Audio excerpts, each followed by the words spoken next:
All right, everybody, welcome into the High Noon Show. I am Pugs Moran. We do this every Monday through Friday, noon till about 2 o'clock ish. I say sometimes later, sometimes not quite so far. Sometimes 1:45, sometimes 2:30, sometimes 2:45, and occasionally it'll be 1:30. I don't, whatever. Here's what we do on the show. We like to give you all of the topics that are trending, the headlines that are popping, the trends that are buzzing, anything that people are talking about today. I try to give it to you right here in the next couple of hours in a nice little nutshell. Not only do we give you the topics that people are discussing, that people are having, little conversations about today, and oh boy, whole lot of yelling today. Just there's a warning for you. Although we do not do politics on this show, we do not get into any of that divisive nonsense. I don't cater to the cancel culture crowd. I don't cater to the culture war crowd. Now, this is what we try to do, is find the other things that people can talk. You know what this is? I like to try and give you topics, things that people are talking about today that aren't going to cause you to, I don't know, not show up for Thanksgiving next year. Like, I ain't going to Thanksgiving with that person. They said, no, that's not.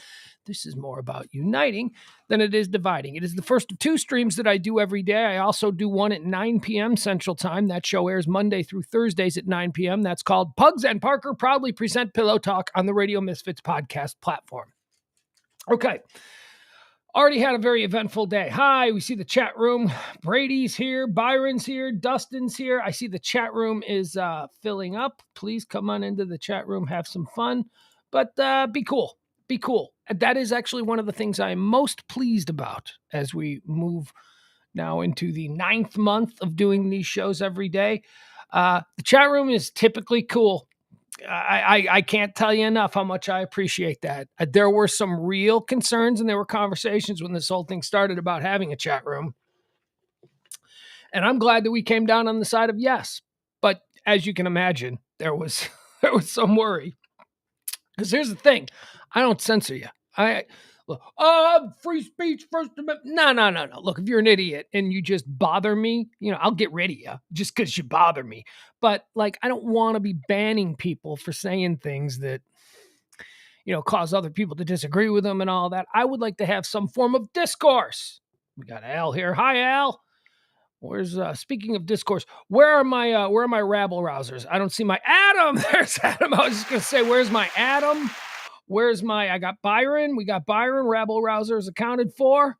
We'll see. Likes to stir it up just a little, but he's a composed character. He's not a troublemaker. How about who else do we got? I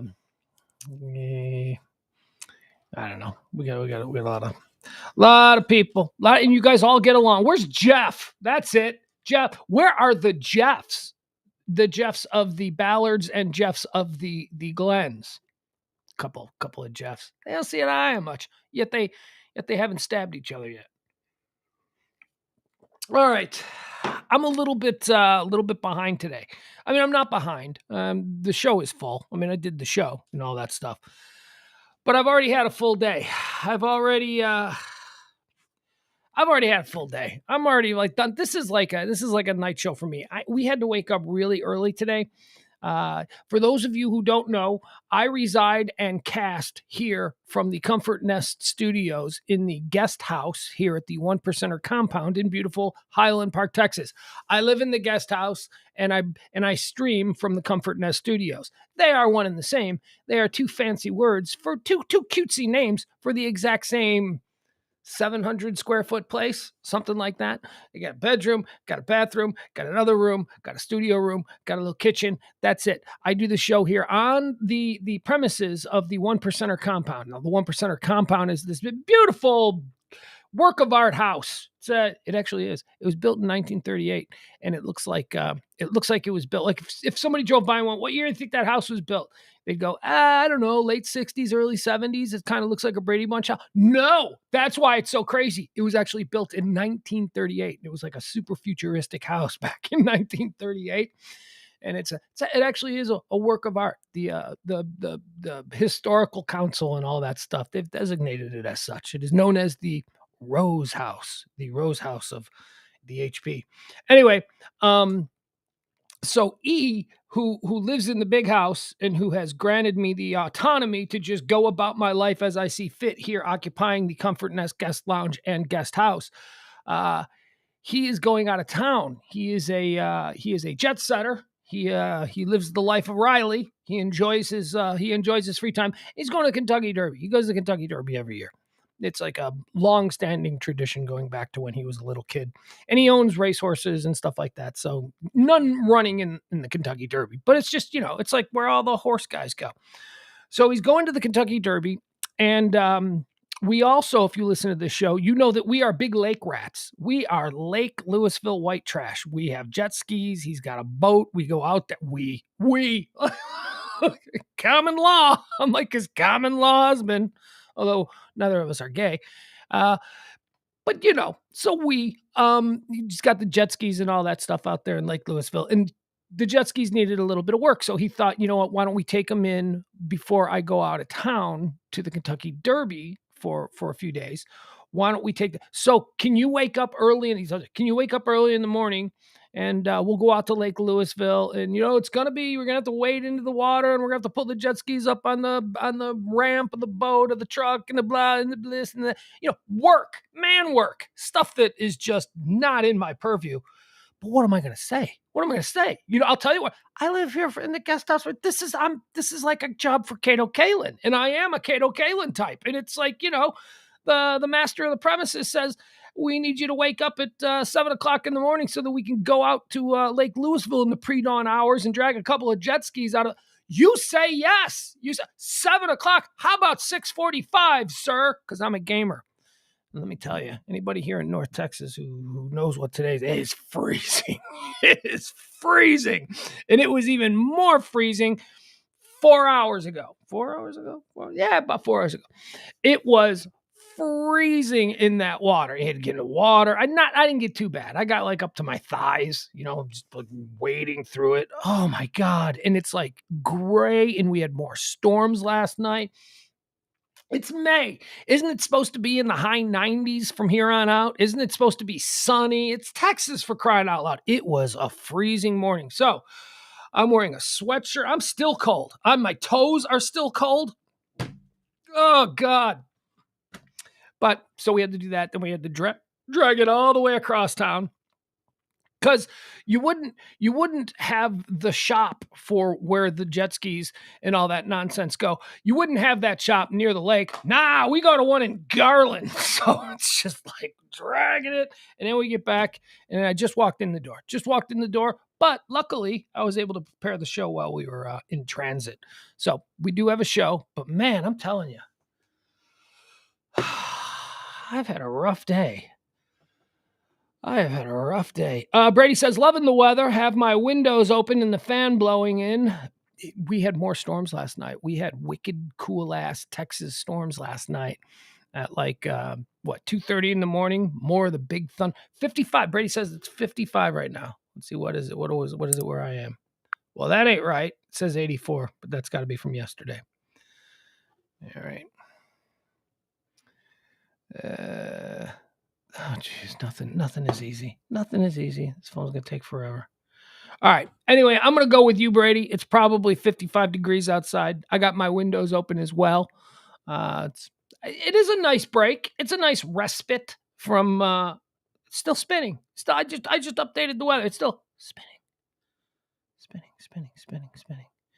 I would like to see a study on how much of our lives are actually wasted waiting on shit to buffer. That would be At what point do you just say this isn't going to work? See, they did this. Still spinning. Still spinning. They got us 57 degrees. There you go. 57 degrees here in beautiful Highland Park, Texas on a gray, overcast day. It's probably going to rain. It's good for running, though. It's good running. Jeff says, I will be dressed appropriately on Cedar Creek tonight from about 5 to midnight. Sandbass be warned. Look at you. You're such a Texan. You are such a Texan. Brady says 52. Adam, me too, as a dad of 2 girls, yowza. I don't know what that means. I don't know what that's in reference to. Hi, Leslie. Leslie's here. It's always good to see the queen of the chat room. All right. Let me take a pull off my hot coffee. I am cold, but be warned, I may get hot at some point during the show because, I have a tendency to overdress for these things. The air conditioning is not on, the window is open. Let's get started on the High Noon Show for the third day of. You want to hear something I did? I almost just said it there. Third day of April. I can't believe it's May. I prepared in the car this morning all of the birthdays and this day in history. I prepared all of that shit.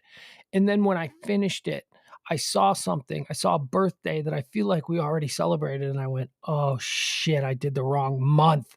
I did April 3rd. So, but I fixed it. I fixed it because I'm a professional. Let's get started here with what today is. Today is the third day of May, the year 2022. It is the 123rd day of the year. 242 days remain until the end of the year. Let's find out what today is. Oh, wait, is this the third? Okay. Okay, yeah, I did it yesterday. Okay, here we go. Sorry. I did the day of calendar yesterday in anticipation of all that.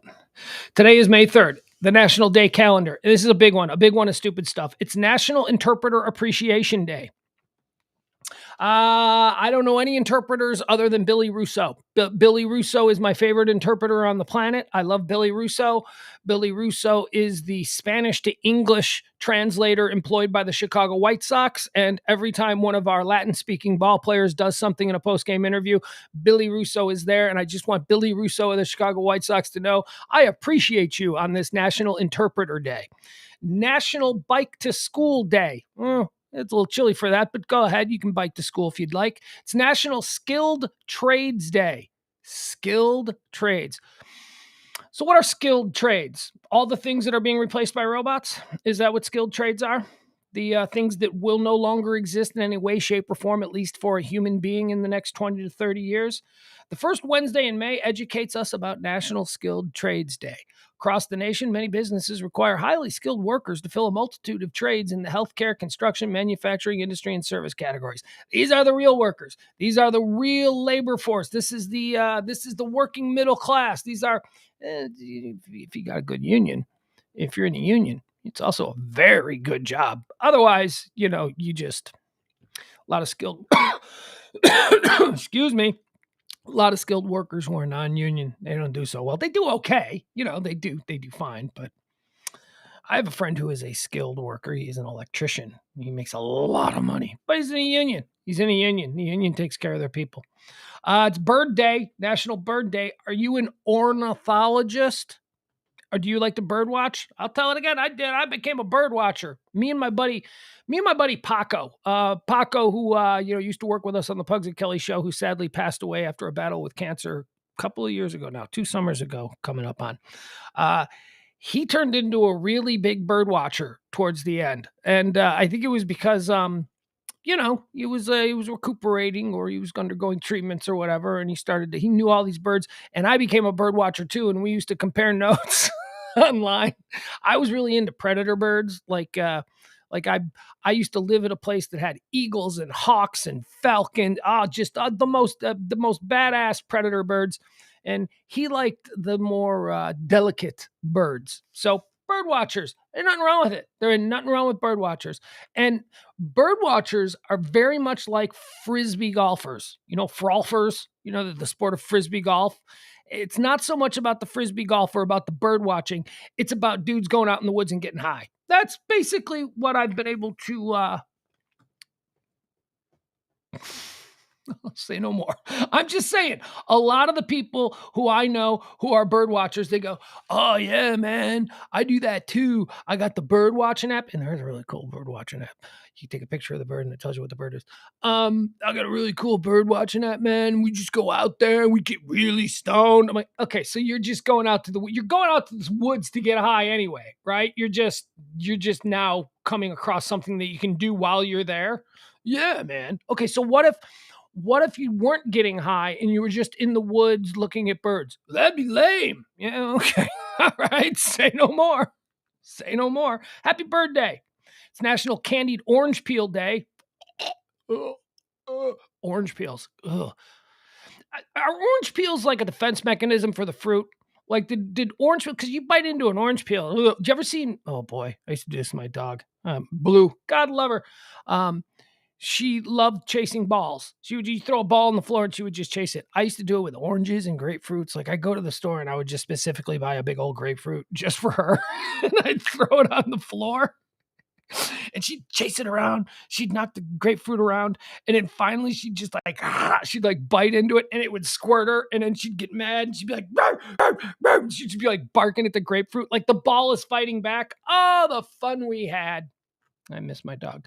It's National Renewal Day. I don't know what that is. It's National Orange Juice Day. Okay, big divisive question coming up. Pulp or no pulp? I'll wait. Chat room, pulp or no pulp here on National Orange Juice Day?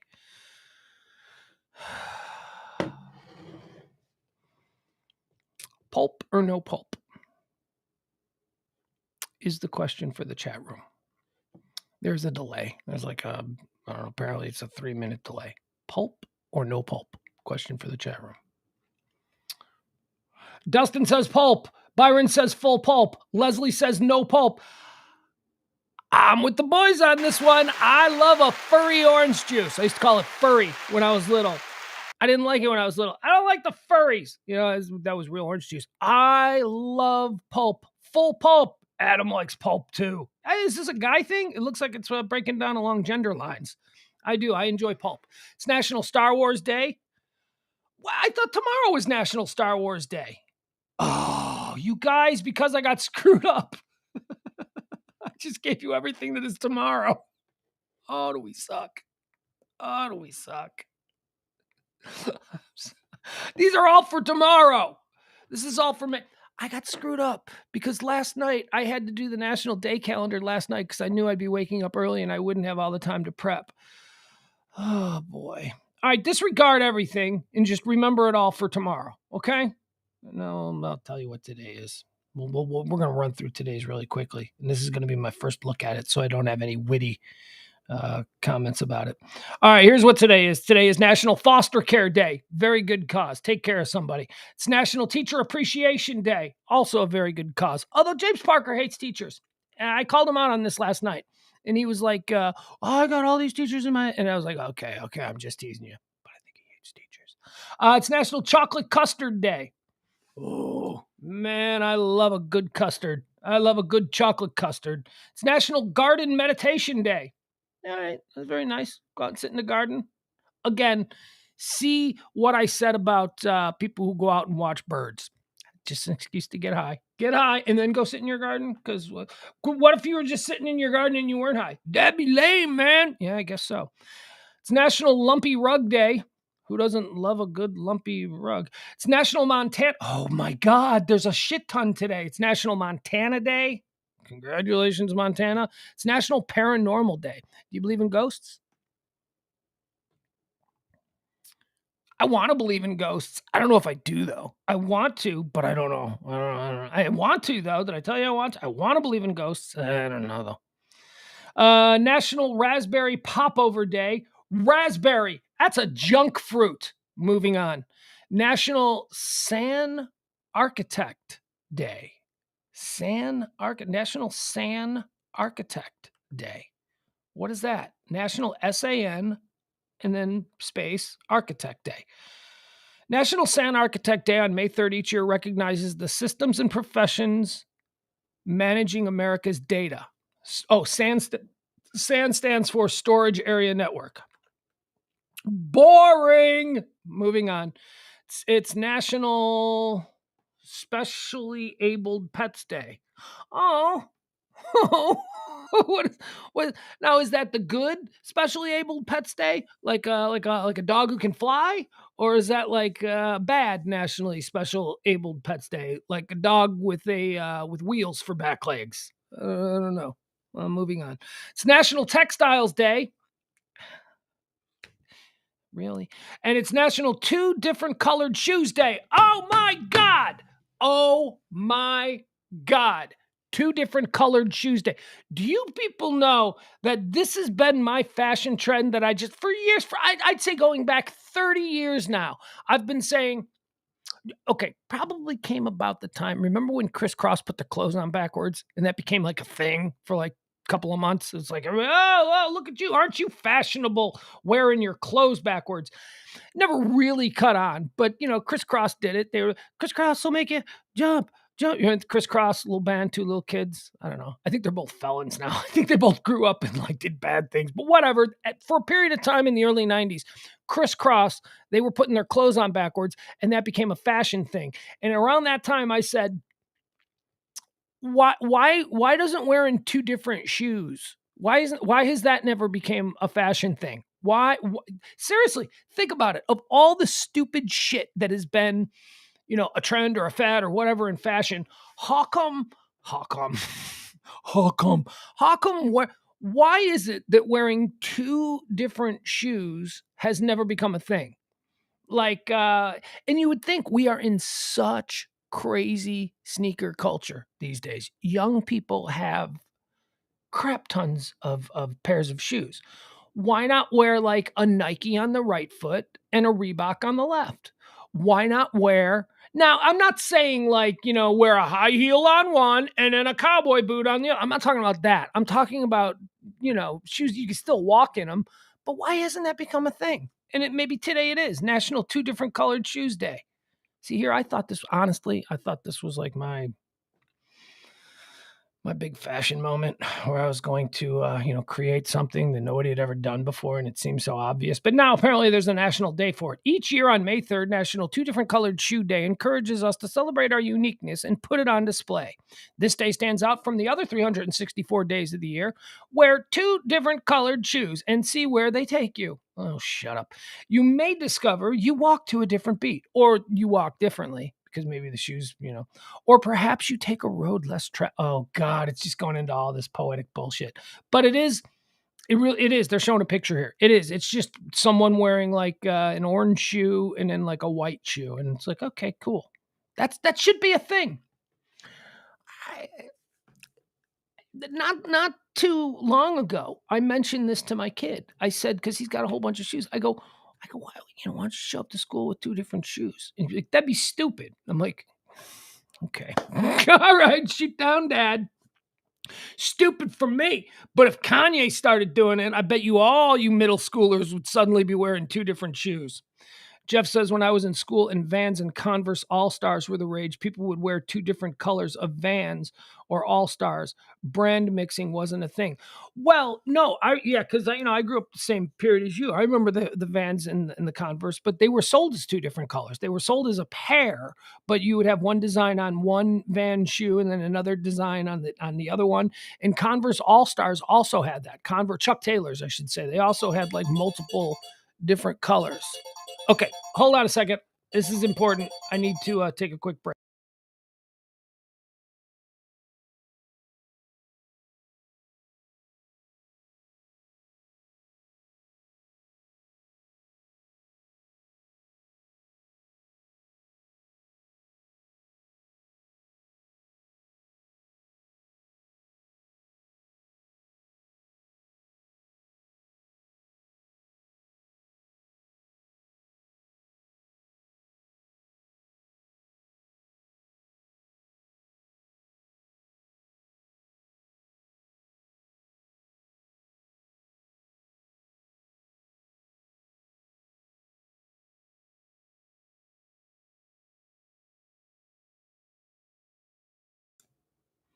Okay, I apologize for that. Something I didn't tell you about our eventful morning was that there was a big issue. There was a big problem. I decided to keep it to myself until it was resolved. Uh, the master of the house, is heading out of town, and he lost something extremely important. He lost his phone, and it had like all of this. He had made all of these notes in there about all of this stuff, and we were in a panic. It's one of the reasons why I was a little bit late getting in here, because we were tearing apart the car, tearing apart the house, and turns out that the phone was left at the boat dealership. So thankfully, and that was I just had to make sure master of the house, I need to be able to contact him. He's gonna be out of town, so we got that all settled. Okay, what was I talking about? I was reading Jeff's things. No, I wasn't. I don't know what I was doing. Uh, Jeff says that the shoes that he's talking about, they were not bought as pairs. I'm saying people just wore the left shoe from one pair and the right shoe from another pair. The cream all-star and the black all-star were probably the most common, followed by the red check and the black check. Okay, all right. Well, maybe it's a little bit more hipster school. Do you know what people in my school did? It was a thing, and I remember it was. I never did it because I didn't like it. And let's be honest, for the bulk of my high school life, I wore Nikes and sweatpants and a t-shirt. That was pretty much my uniform. That was until about junior year. Then I started to get a little bit fashionable. Then I turned into like a really big prep. But for the bulk of my high school career, it was sweatpants and a t-shirt. And my kid now, he has he has a lot of clothes. Like he's not you would think he only has one outfit. He has like the same outfit, slightly different in like 10 different ways. And it's basketball shorts, like colored socks, like he likes colored socks like black, blue, green, red, whatever, with gym shoes. But then always some form of a black or navy blue hoodie. It could be a zip up, it could be a pullover, it could be whatever, but that's the outfit. That's what he wears every single day. Now he's in middle school, he's in 7th grade, and he fancies himself a bit of a meathead, so maybe that's just a meathead look. But it's a hoodie. It can be 100 degrees out, and he is wearing a hoodie. He's got a hoodie. I don't get it. I don't get it. But when I was in high school, people started wearing bowling shoes. Did you guys ever do that? Did you guys ever see that? Maybe that was like an 80s thing. It's like all of a sudden everybody's walking around the halls of high school. They're wearing bowling shoes. And they're literally bowling shoes that they stole from Mickadoons, which was the bowling alley in our town. They just stole it. They just didn't return their shoes. Jeff says that's the preteen uniform. The ball shorts, baggy ass Michael Jordan era ball shorts, really, really baggy. And and a black zip up hoodie. We're going out to the lake. Where's my hoodie? It's 105 degrees out. You don't need your hoodie. Don't you tell me, old man. We get into those kinds of things. Fun. All right, let's get into what today is. Let's see. It is, as I said, it is May the 3rd, year of our Lord, 2022. Let's talk about what happened on this day in history. Buffering. Something's going on with the internet here. Something is weird with the internet today. All right, on this day in 1802, how about that? We're going back. I mean, we're not going really far back, but 1802, Washington, D.C. is incorporated as a city after Congress abolishes the Board of Commissioners, which was the district's founding government. The city of Washington is given a mayor-council form of government. What was 1802? So like what year did it become the capital? It was just a swamp, right? What was the point? What was the point of Washington? All right. If I wasn't doing this stream right now, I'd click on Washington, D.C., and I'd spend the next half hour just reading about the history of Washington, D.C., because now I'm interested in it. In 1901, the Great Fire of 1901 begins in Jacksonville, Florida. And I've never been to Jacksonville, but I know a number of people who have, and to hear them tell it, they still haven't cleaned it up. Apparently, Jacksonville is a dumpster of a town. Great Fire of 1901. In 1921, this is the day. Ireland is partitioned under British law by the Government of Ireland Act 1920, creating. People don't get this. I guess you got to be an Irish patriot to really get this. Creating two countries, Northern Ireland and Southern Ireland, although we don't call Southern Ireland anymore. We call Southern Ireland what? What class? What do we call Southern Ireland? Ireland. That's right. There is Ireland and there is Northern Ireland. My people hail from Ireland. We don't bend the knee or drink the orange swill. In 1948, the United States Supreme Court rules in Shelley versus Kramer that covenants prohibiting the sale of real estate to blacks and other minorities are legally unenforceable. Okay, so let's talk this one through.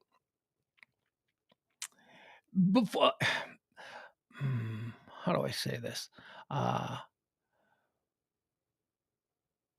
Black Americans have not been afforded the option of owning a home very long in this country. There was a long period of time in this country where Black Americans could not get mortgages. And that's how we have the rise of the rental class and the ghettos and, all of that kind of stuff. Now, much has changed. It didn't just change in 1948. The Supreme Court ruling, all the Supreme Court ruling said was that if you have a covenant, and we're not saying you can't have a covenant that restricts you from giving mortgages to Black people, we're not saying that.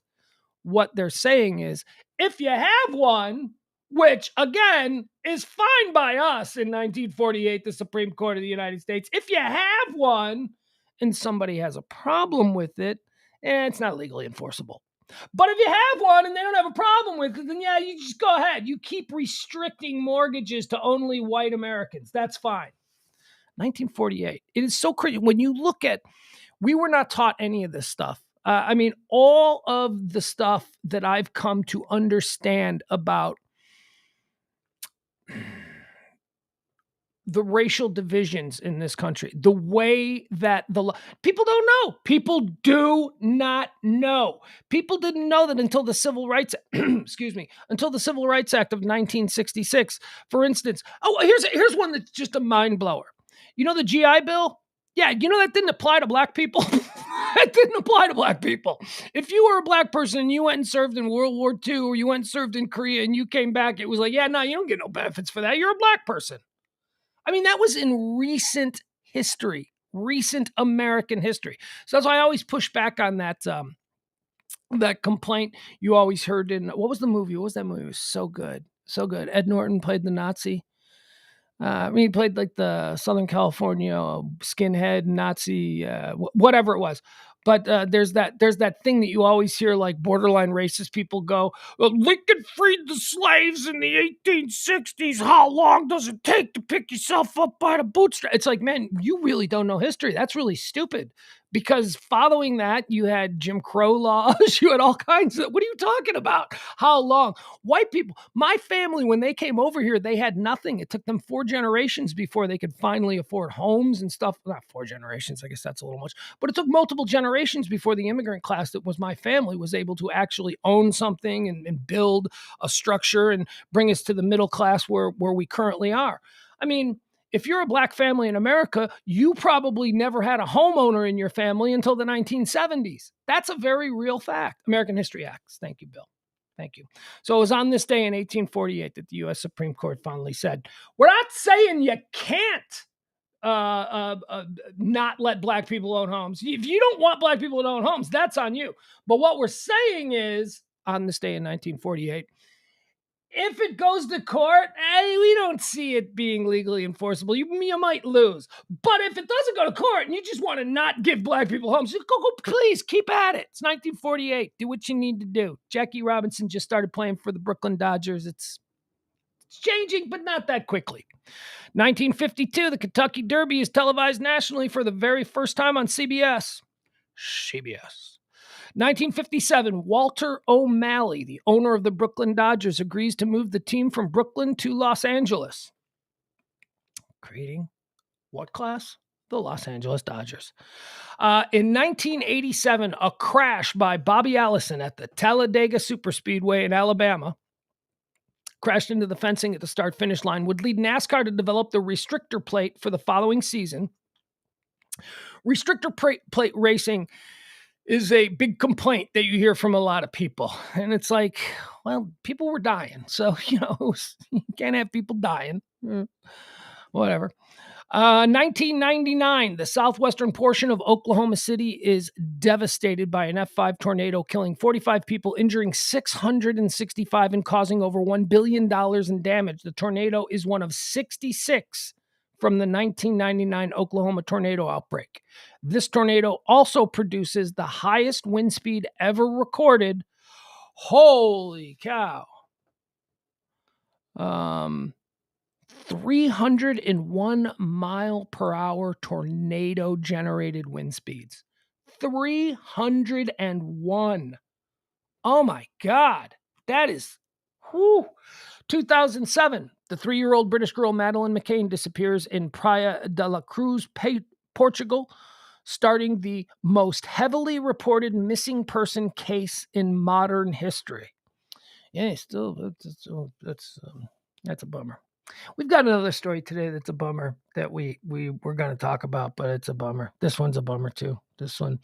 In 2015, oh, do you remember this one? Oh, I remember this. I remember watching this live. In 2015, 2 gunmen launched an attempted attack on an anti-Islam event in Garland, Texas, which was held in response to the Charlie Hebdo shooting.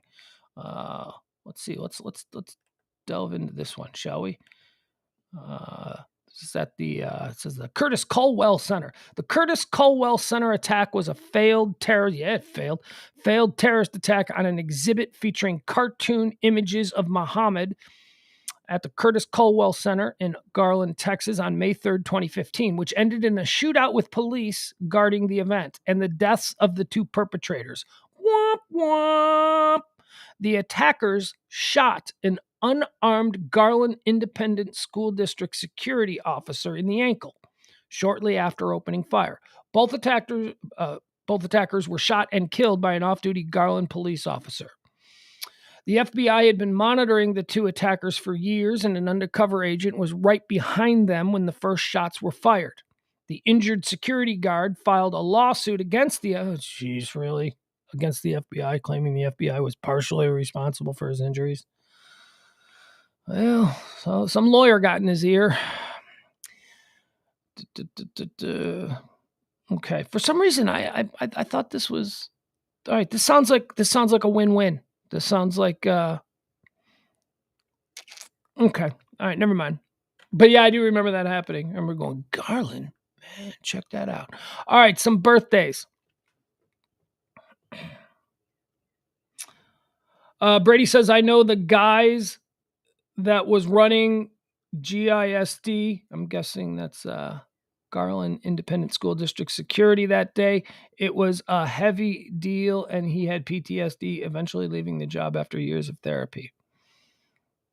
Yeah. Oh, man, look. All of this stuff is heavy. We're all, they used to say when back when I was in high school, what? Someday soon, we're all gonna know somebody who has AIDS or HIV. And that was a wild statement in 1987. A wild statement. And here I am now. And I know multiple people. I know multiple people who are living with HIV. I know a couple of people who have died from AIDS. Yeah. They say now, one day soon, we're all going to know somebody who's been involved in a mass shooting incident.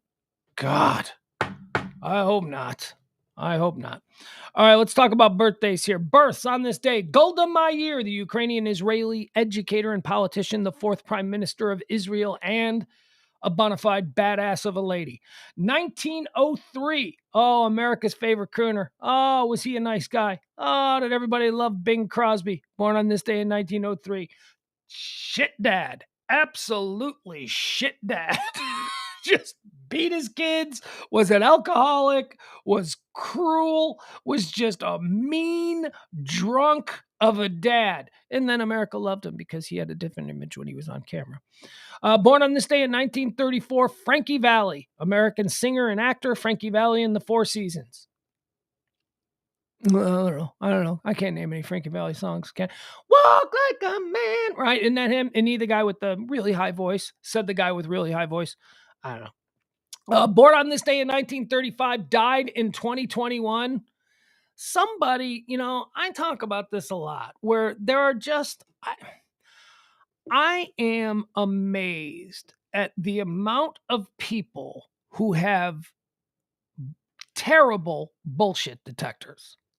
My bullshit detector, I can just look at somebody. I can look at the way they do their hair. I can look at the way they wear their suit. I can look at the way they speak. I can look at the way they carry themselves just in general. And I can go, oh, that guy's full of shit. You look out for that guy. That guy is obviously a con man. I mean, people's inability to spot a con has just been my God, like a bucket of cold water over my head the last few years of my life. It's just, you can't see that? What do you mean? Oh, never mind. I can't explain it, but your inability to spot it.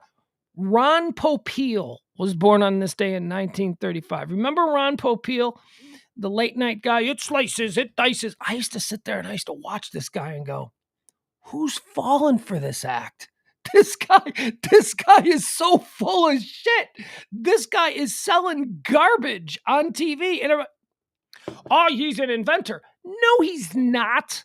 Right. Popeil's Chop-O-Matic. He didn't invent that. What he was a licenser. The big difference. He's not in a lab with a pen and a pad working out better ways to chop onions. That's not what Ron Popeil did. Ron Popeil saw things, went, I could sell that, and then he'd license it and throw his name on it. He did. Ron Popeil. Ron Popeil, born on this day in 1935. He died in 2021. Made a lot of money because people cannot spot a con. Born on this day in 1946, Greg, not Bryant, Gumbel. Greg Gumbel. Greg Gumbel, the brother of Bryant. Well, there's two of them. We got two of them. We got two Gumbels. We got a Bryant and we got a Greg. Greg was born on this day in 1946. Born on this day in 1947, dead in 2000. This guy died at 53 years old, man. 53. Billy Mays. Billy Mays. Leslie says, who was the hawker named Billy? Billy Mays. Billy Mays is another one. Billy Mays, I used to watch and go, how much cocaine does this guy do? And then he died of a cocaine overdose. So I was right. Because I can spot a con. Billy Mays was obviously just hopped up on Billy Mays. And then now we got Vince. You know Vince? Vince, yeah. Vince is, are you kidding me? You think Vince has your best interest at heart? You know, Vince is the new guy. Went from Popeil to, and then remember the crazy Australian guys? And they were just all about, they were all just crazy. They were like way over the top Australian guys. And people were like, I like the way they talk. Here's my credit card number. I'm like, what? Are you kidding me? These guys are con men. Yeah, Billy Mays. Billy Mays died on an airplane. He did a bunch of. We're gonna pull up Billy Mays. We're gonna pull up Billy Mays because I would hate to besmirch the reputation of a one Billy Mays without knowing the actual truth of it. Here we go, Billy Mays. Oh, he had a smile and he seemed nice. Oh, Jesus, that's the trick to being a good,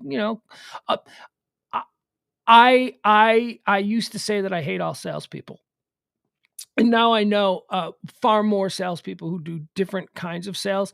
And I don't hate all salespeople. I don't think all salespeople are terrible, but I think that the salespeople who are terrible people are some of the most terrible people. But there are a lot of salespeople who are good people who, maybe they're not crushing it this month in the Lomo Lista giveaway sweepstakes in the office, but they believe in their product. Like, I could never sell. Like, what do you mean you couldn't sell? No, I can't. People have been telling me for years, like, you should sell. I'm like, I can't sell. Here's what I could sell. Here's what I could sell the shit out of.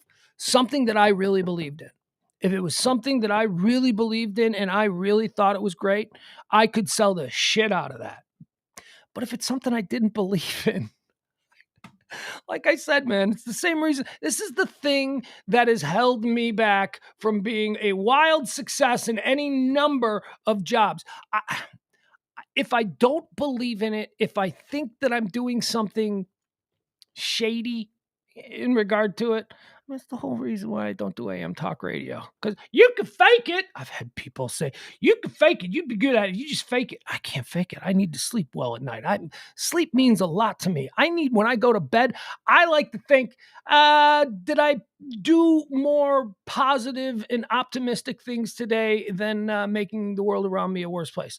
I literally ask myself that when I go to sleep at night. It's a little something I passed on to my kid too. I go, I don't care if you say your prayers or whatever, that's going to be up to you whether you figure that out. But before you go to bed every night, you need to lay there and you need to ask yourself, on the whole, did I do more good in the world around me today than I did bad? If so, it was a good day. If not, you got to double up tomorrow. All right, Billy Mays. Hey, Billy Mays was born same day as me. Billy Mays and I share a birthday. Oh my God. All right, here's the death. Mays, aged 50, was found unresponsive by his wife in his Tampa, Florida home on the morning of June 28th, 2009. I thought he had an incident on a plane. He was pronounced dead at 7:45 a.m., appearing to have died sometime overnight. The Associated Press reported there were no indications that the house had been burglarized and that police did not suspect foul play. Initially, there was incorrect speculation that he had died of a head injury after being stuck on the head by luggage after an airline landing mishap where the tires blew out. That's why I thought he died on a plane, like he not the plane crashed, but he died like he got injured on a plane somehow. After an initial autopsy, Bernard Adams, the Hillsborough County, Florida medical examiner, stated that Mays suffered from hypertension heart disease and that heart disease was the likely cause of his death. According to toxicology, heart disease was the primary cause of death, and cocaine was listed as a contributing factor in his death. I'm telling you, I called that from the minute I saw Billy Mays. I was like, Billy, that dude is on TV selling up a storm, and he is coked out of his mind. I can always tell when somebody is coked out of their mind. Looking at you, Don Jr. Just saying. I have that eye. I worked in radio. I've been in enough clubs late at night around people who are like totally coked out of their mind to be able to tell, oh, this dude's on coke right now. This dude is way too excited for 2:30 in the morning. Let's see here. What else do we have? So, that was the Ron Popeil thing. Greg Gumbel, we covered that. This is the one I stopped. I was talking about this one. This one hurts. This one hurts, man. This one sucked. This was a big part of my childhood. Born on this day in 1947, but died in 2000 at only 53 years old. Doug Henning. Doug Henning! Oh my God. He was like a human Muppet. Doug Henning. When I was a little kid, I love Doug Henning. Do you guys remember Doug Henning? Doug Henning, he was before David Copperfield. He was before David Blaine. He was before Chris Angel. Doug Henning was this crazy hippie magician. He'd always like sit in like yoga poses, and he'd be like, it's an illusion. And he had like a big mustache and long hippie hair. He wore like tie-dye shirts, and he was always, it's an illusion. I loved Doug Henning. Oh man, Doug Henning was the shit. He died in like 2000. I remember going, man, that sucks. That's like a big part. 53 years old, Doug Henning. Born on this day in 1951. A much maligned guy, but I don't think that's necessarily fair. Christopher Cross. Sailing, take me away. When you get caught between the moon and New York City. I mean, not exactly my kind of music, but if I hear the theme from Arthur come on, I'll listen to it. And here's another funny thing about Christopher Cross. Okay, so I make no mistake of the fact that I love yacht rock. Some of my best playlists on Spotify are my yacht club playlists, my yacht rock playlists. I love yacht. What is yacht rock? Explain what yacht rock is. Yacht rock is 70s and 80s moody, chill out rock and roll, right? Like, I'll give you an example. Okay, so one of my funniest memes that I have is called it's called The Apex of Yacht Rock, and it's really funny. It is a picture of Christopher Cross standing on a dock wearing a Steely Dan shirt. It's the apex of yacht rock. All right, so picture that. Christopher Cross wearing a Steely Dan shirt, standing on a boat dock. It's like, bam, that is maximum yacht rock in one photo. You see, I looked at this. I fished out Tom Beller. Tom Beller likes. I see. I don't know if Christopher Cross is the best yacht rocker. Fleetwood Mac is pretty strong with their yacht rock game. Steely Dan is very strong with their yacht rock game. Here, hold on, wait a second. I'll give you some examples. We'll do this. We'll never be able to monetize the show anyway. The only way we monetize the show is through your donation. So help out if you can, because didn't quite make it. Anyway, here let me give you a couple examples of my my yacht rock. What I consider to be. Let's see. Let me just pull up a random yacht rock playlist here. Where are my playlists? Nope. Playlists. There we go.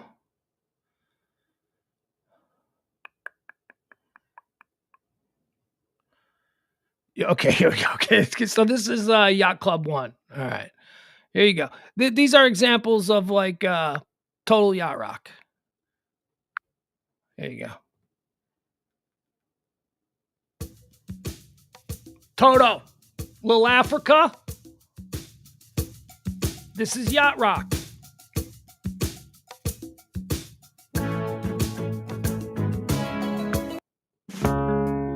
is yacht rock. Little Steely Dan. Little Steely Dan, Dirty Work. This is yacht rock. This is Guitar Man by Bread. A little yacht rock, a little Jerry Rafferty yacht rock. I'm telling you, man, if I ever got into music radio, I would do a late night yacht rock show. How about a little 10cc? A little yacht rock from 10cc? A little Dreadlock Holiday? Huh? How about some America? Yacht rock, ladies and gentlemen. When you get old, you don't need to headbang anymore. You just need to sit in a chair with a beer. Just think about all your mistakes. I'll tell you something. This might be the king of yacht rock, now that I think about it. Kenny Loggins? Come on! The king of yacht rock. Some Elvin Bishop? I'll tell you, if you ever find yourself out on a boat with me at like 7 o'clock, please. One more. Come on, we're just gonna chill out, man. Relax. We've been jet skiing all day. Everybody's sunburned. We're all 10 beers in. What's the matter with you? Just relax. No, I don't want to hear Van Halen again. Put on the yacht rock. What else do we got? If only you believe. There's more. More. 10cc. Very yacht rock.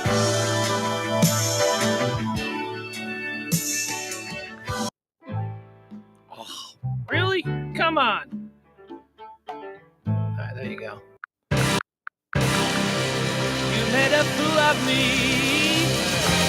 The broken dream. Little ELO. That's the yacht rock. Christopher Cross is very yacht rock. Although I don't think I have any Christopher Cross on my yacht rock, which is why, Tom, I push back on your claiming that he is ultimate yacht rock. Because if he was ultimate yacht rock, he'd make my yacht rock playlist. And he didn't. All right, moving on. Oh, by the way, Doug Henning, happy birthday.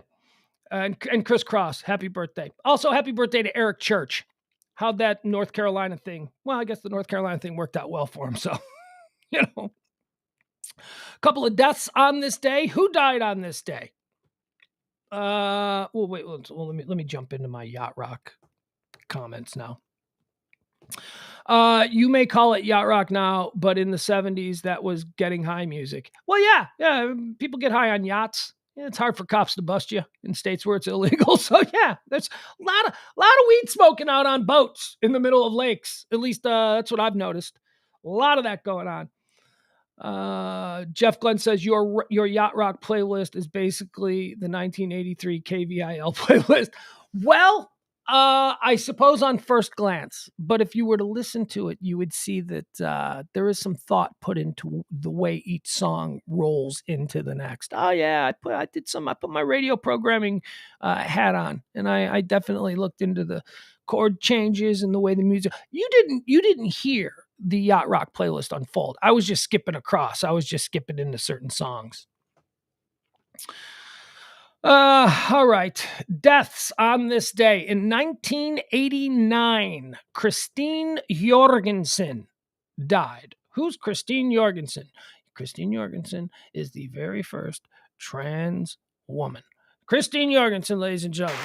Oh, there she goes. She died in 1989. She didn't live to see the normalization of the trans movement, which is in full swing right now. The attempted normalization, there's still some people who aren't totally comfortable with it. To each their own. Unless you decide to just change it up and just become whatever you want to be. Christine Jorgensen, she had the first sex change operation. And that's man, look, I've always said you never want first generation of anything. Anything. First smartphone, no thanks. Like I waited till smartphone had been out for a couple of years before I got myself a smartphone. Because I was like, yeah, I don't know. First generation, nobody wants that. First generation of a car, that's a brand new car. Nobody wants a 2004 Tesla, right? Those things, or whatever the first year Tesla is. It took them some years to work the bugs out. You don't want to fly on the very first airplane, and you don't want to have the very first sex change operation. You just don't. You just don't. They don't know what they're doing. It's all been just, in theory, this could work. That's kind of how, but she had it. Someone had to go first. Christine Jorgensen, the first sex change, the first American trans woman, died on this day in 1989. All right, let's get into some topics. Leslie says, is it in bad taste to say having a sex change is ballsy? There is no bad taste on this show, Leslie. There is no bad taste. Let's see what else. What else do I have? Brady Morris says Captain and Tennille too obvious for Yacht Rock. Captain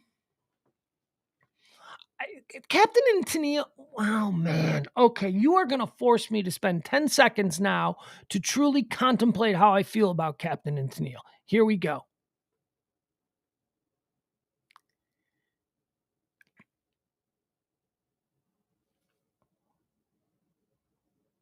And they're lame. That's just, they got a couple of songs, I guess, that are bouncers, but they're lame. Yacht Rock is not lame. Yacht Rock is mellow. Yacht Rock is chill.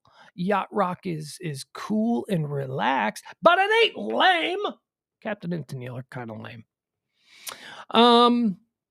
Wait, who did who did Captain and Tennille better than Captain and Tennille? Elton John and Kiki D. When Elton John and Kiki D, I've always said that. When Elton John and Kiki D did that, don't go breaking my heart, that was like the best Captain and Tennille song ever, except it wasn't a Captain and Tennille song. It was Elton John and Kiki D basically doing something that at 4 years old I thought was Captain and Tennille, but turned out not to be. So for years, the only Captain and Tennille song that I liked was actually Elton John and Kiki D. And now every time I hear it, I go, that's a good Captain and Tennille. Oh, that's right. That's not Captain and Tennille. Captain and Tennille are fine. Just, they just don't make my Yacht Rock playlist. My Yacht Rock playlist is cool. It's chill. It's very. All right, let's get into some. I've been avoiding this. My God, we're already an hour into the show, and I've been avoiding this. Supreme Court of the United States is trending. The Supreme Court.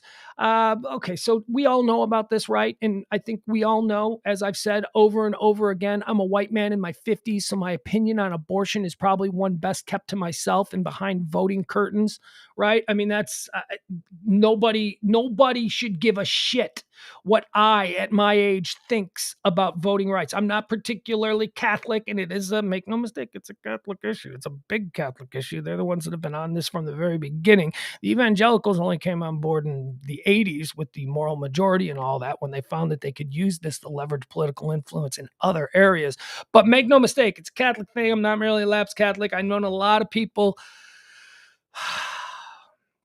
I mean, how could you grow up in the 1980s and the 1990s and not know people who've had abortions, or at the very least who have seriously considered abortion. So I mean, look, I see it as a women's health issue. I say this all the time, man. This is something that happens to women. Oh, guys are involved minutely. Yes, a guy has to be involved, but the guy can be 5 states away before the girl ever takes the pregnancy test. She is stuck with whatever that. So just stop with your disingenuous argument about, oh, it's also a male issue. It is not a male issue. Tangentially, in the most minute ways, it becomes a male issue. But let's be honest, this is about something that grows inside of a woman, and it's about a life-changing thing for a woman, and that's how I believe it, and that's what I think about it, and that's why I say, and I've been saying that, you women of the United States of America, I'm going to just keep my mouth shut, and I will save my opinions for the voting booths when we pull that curtain, and you guys got to work this out. This has got to be, once the women have a consensus, which, oh my God, you really think you're going to get the win? But you know that I've told this story before. I know a girl. I've never talked about this on the air, but so back when I was in Chicago, I worked for a branding agency and a production company, and we did a lot of projects. And we one of the projects that I was involved in, yeah, this is going to blow a lot of your minds. Some of you already know this, but it's going to blow a lot of your minds. I was an executive producer on a documentary on the history of Nellie Gray and the March for Life movement. That's right.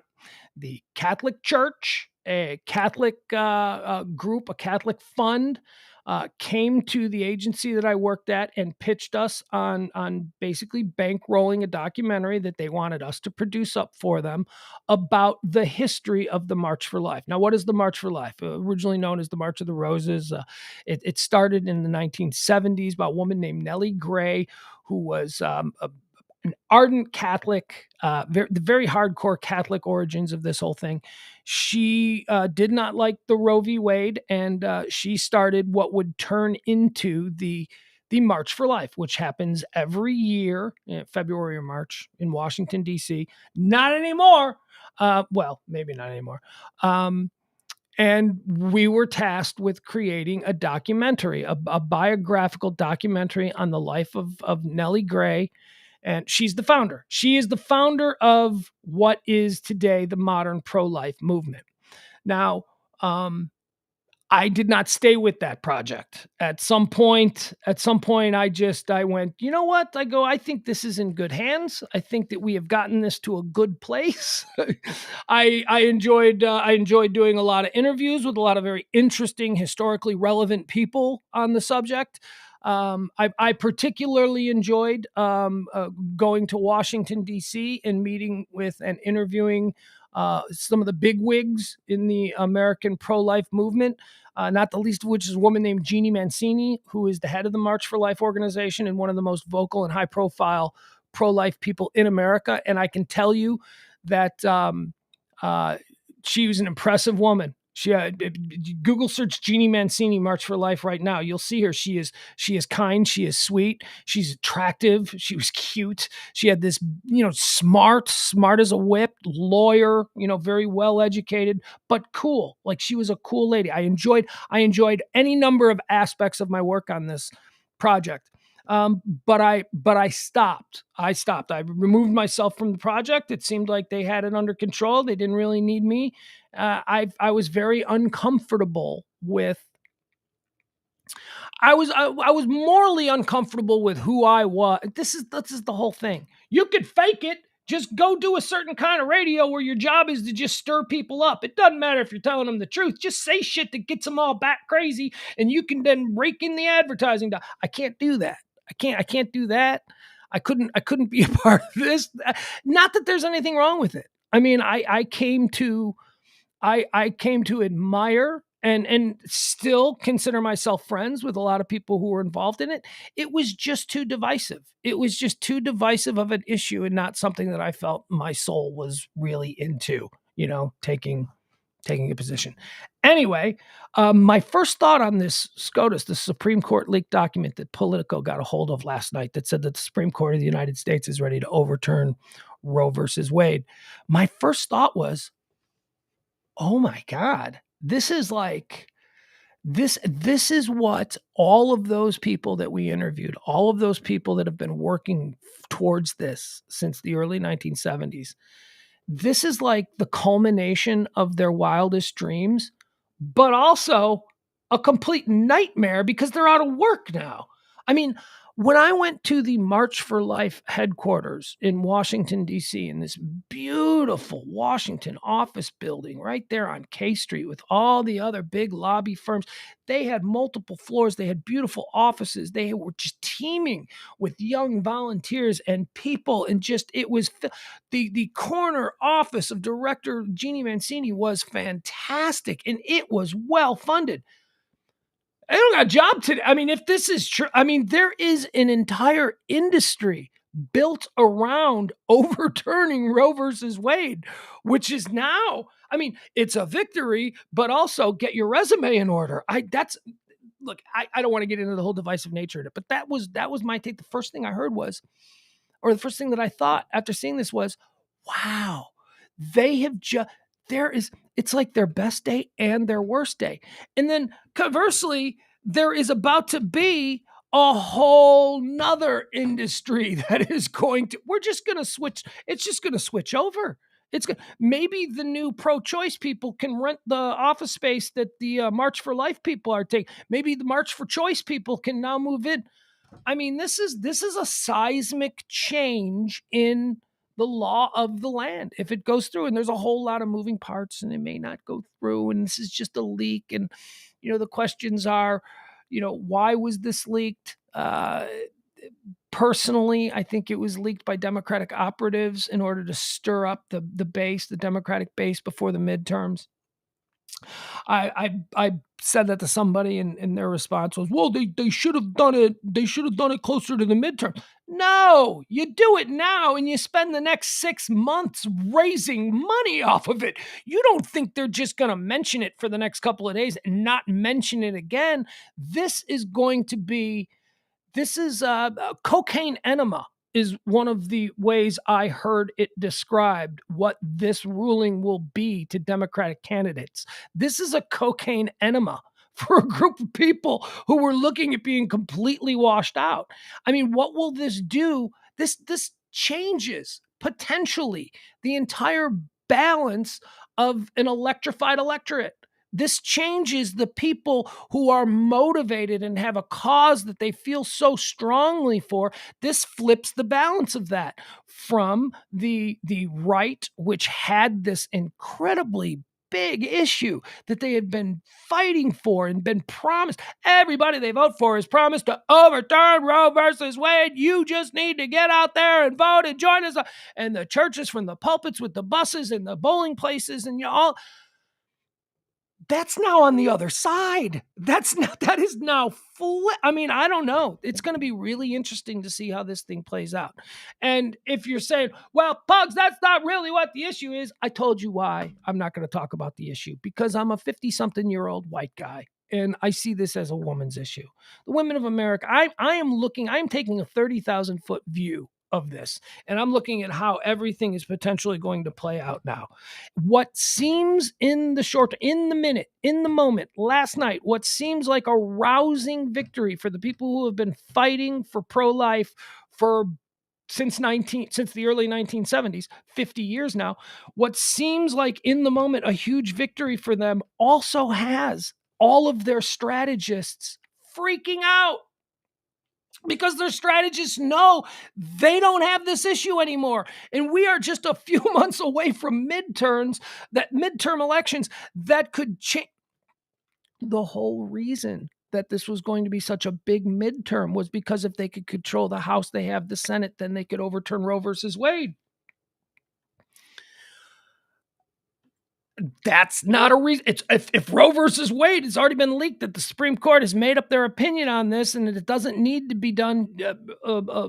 through legislative measures that the Supreme Court is already going to do it and throw it back to the states and allow the states to do all of their, whatever they want to do on the issue, then there's no reason to have an electrified right base. There's no reason to have that. The conservative base, they're just going to, the fear now among Republican strategists, among conservative strategists is, how are we going to get people out to the polls now? There is just absolutely, and you're already seeing it with the left. The left is already banging the drum.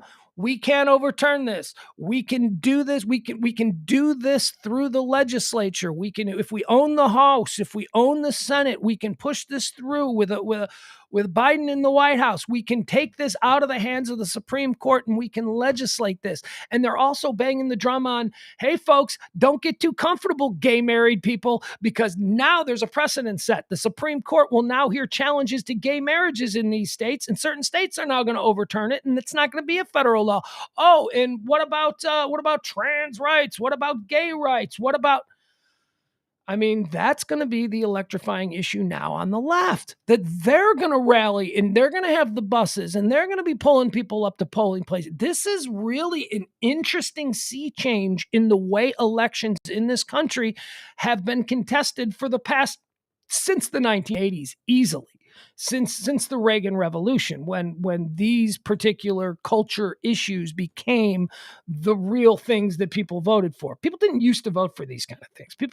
These were just considered side issues or at best wedge issues. Now they are primary issues. They are the issues that get people motivated to come out and vote. Because most people, without something that really fires them up, they're just not going to come out and vote. We have low voter turnout even with these electrified electorates. So, this is a very interesting situation. This is shocking for sure. And you know what? Let me give a round of applause to the freaking internet, to Twitter specifically. Let me give Twitter their due. When Politico posted this leak from the Supreme Court last night, they did it, I want to say just before, like 7:45, somewhere in there. I want to say I'm ballparking. I could be wrong. I saw it pop up. And I was like, that seems huge. Let me see if anybody else is talking about it. And I Googled it. There was absolutely nothing. Google News returned nothing on it. Flipped over to CNN, nothing. Flipped over to MSNBC, nothing. Flipped over to Fox News, nothing. Nothing. So I forgot about it. And then like a half hour later, I start to see multiple topics on this single political drop trending. And I'm like, okay, this really is what I thought it was. This is a very big deal. And now suddenly everybody online is talking. It was a good hour and a half after it dropped and just completely turbocharged the Twitterverse before CNN ran their breaking news. And then they broke in and I'm like, oh, okay. All right. So now it is everywhere. But congratulations to Twitter, man. Twitter drops the news first, long before I didn't even forward it. Typically that's like something, that I would forward. I'd put breaking news and I would forward. It's the kind of thing that, I would have jumped on the air early to cover it. But because nobody else, because it was only certain aspects of Twitter, political Twitter, that were talking about it, I was like, okay, I'm going to need to wait and see. I need more confirmation on this. I don't know. Politico seems like, they drop a lot of important stuff. It's not like I'm reading from the Daily Mail, this is kind of a legit site on these kinds of issues. And they were right. They nailed it. A good hour and a half before any of the other news people were talking about it. And I didn't trust myself. I looked at it and I went, that can't be. Because my first thought was, that's fucking huge. That is massive. This is a massive thing. Hey, did you hear about? And like everybody was like, no. Only on Twitter. Only in certain hashtags where people like really start. And then it became, and now it is what it is today. The biggest story of all time. All right. So that's why Supreme Court of the United States is trending today. 10th Amendment. The 10th Amendment to the United States Constitution is trending. All right. All you pocket constitutional scholars, pull them out of your breast pocket. Tell me what the 10th Amendment to the United States Constitution is. All right, I'll do it because I got it written down right here. 10th Amendment to the United States Constitution is trending, and it says the powers not delegated to the United States by the Constitution, nor prohibited by it to the states, are reserved to the states respectively or to the people, which states' rights. This is the whole states' rights thing, which means that we're going to have 26 states that will immediately ban abortions. Abortions will be illegal immediately across the board. None of this, what we've been dealing with in Texas, none of this 3-week wait, 6-week wait, none of this, illegal, shut them down, over and out. More than half the country, 26 states are ready by the powers vested by the 10th Amendment of the United States Constitution to just completely make abortions unobtainable. I hasten to use the word legal, illegal, because I'm not entirely sure what the distinction and how those terms, those legal terms, apply to this particular situation, but they'll be unattainable. You won't be able to get them. Now, it should also be pointed out, you can get an abortion today, you can get an abortion tomorrow. You got an abortion scheduled for next week, you can get an abortion next week. If you're pregnant right now, you're fine. But it's coming. It is absolutely coming.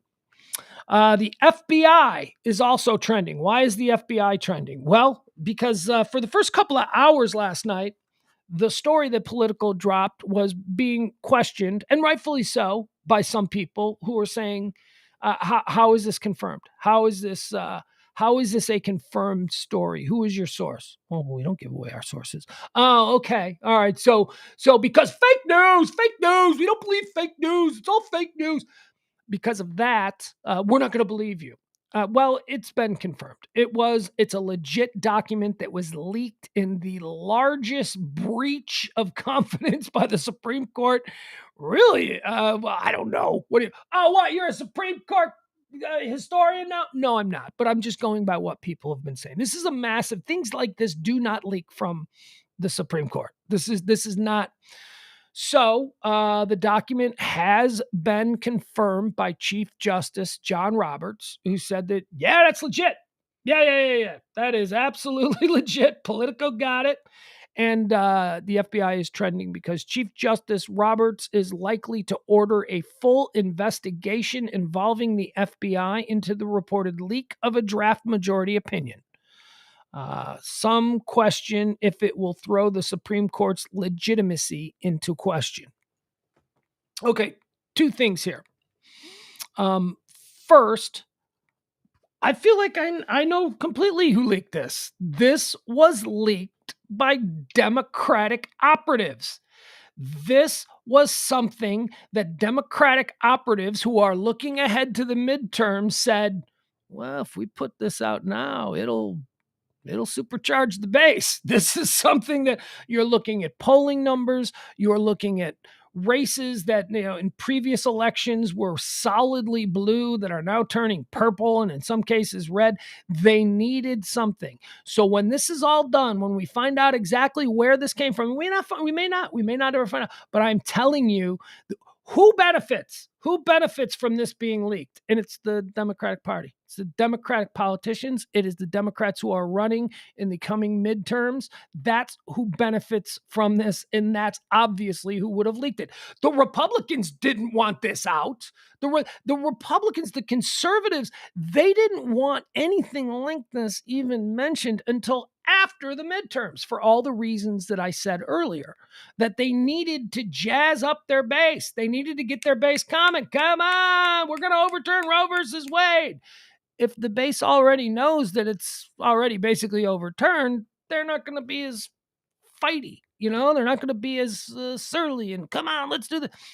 So this was definitely Justice Roberts, I'm telling you, after the FBI concludes their investigation, there is going to be a Democratic operative at the center of this who got a hold of this document and who leaked it to Politico. Secondly, as some question if this move will throw the Supreme Court's legitimacy into question. So this really bothers me because I was watching footage all morning and late last night, the people are gathered at the Supreme Court. No justice, those people, the protesters, and look, these protests aren't going away. This is just in time for summer, people. We now got the pro-choice protests that are going to be popping up everywhere. I'm seeing a lot of signs that say stuff like illegitimate court. This is a rigged court. And it makes me so angry. This is not a rigged Supreme Court. This is not an illegitimate Supreme Court. This is as legitimate a Supreme Court as any legitimate Supreme Court that history can offer up. This court is legit. This decision is not rigged. This is what happens when you lose elections. This is why voting is important. The balance of the court was overturned during the previous administration because he got 3 judges appointed. That's an issue of the president. They didn't cheat. He lucked out. Now, you can argue, well, why didn't Obama get 3? Obama should have appointed Garland. That didn't happen. Why? Because the Democrats are feckless pussies. That's why. You can't do this. Whereas, the other side doesn't give a shit. The other shit goes to war, or the other side goes to war. The other side is like, burn it all down, mother effers. Whereas the Democrats are like, that's not proper. Let me clutch my pearls and fall on my sword and find honor and defeat. Oh, no, screw you, honor and defeat. This court is legitimate.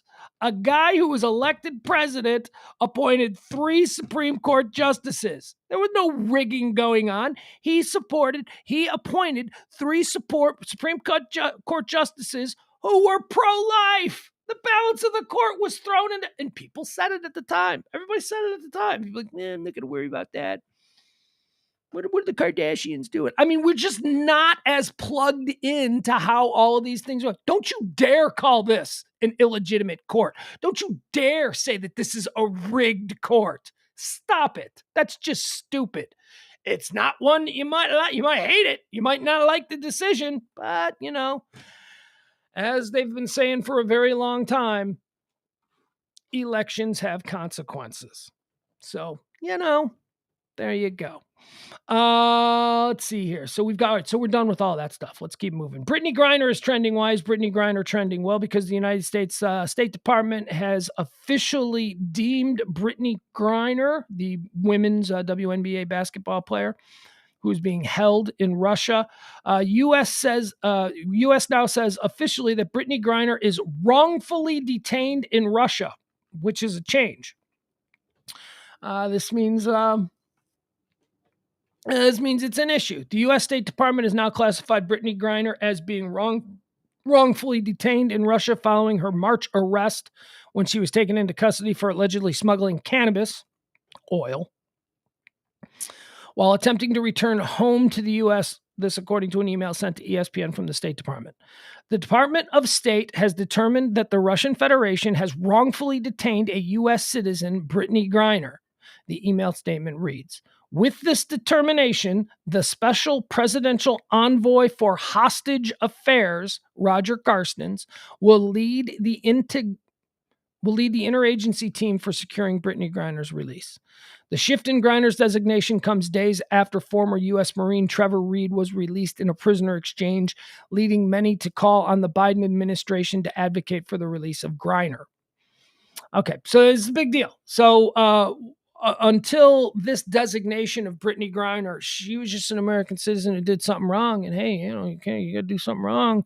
You're going to be held responsible. You're going to be held liable to the laws of whatever land it is that you're traveling in. That's why having a passport, you best be on your best behavior.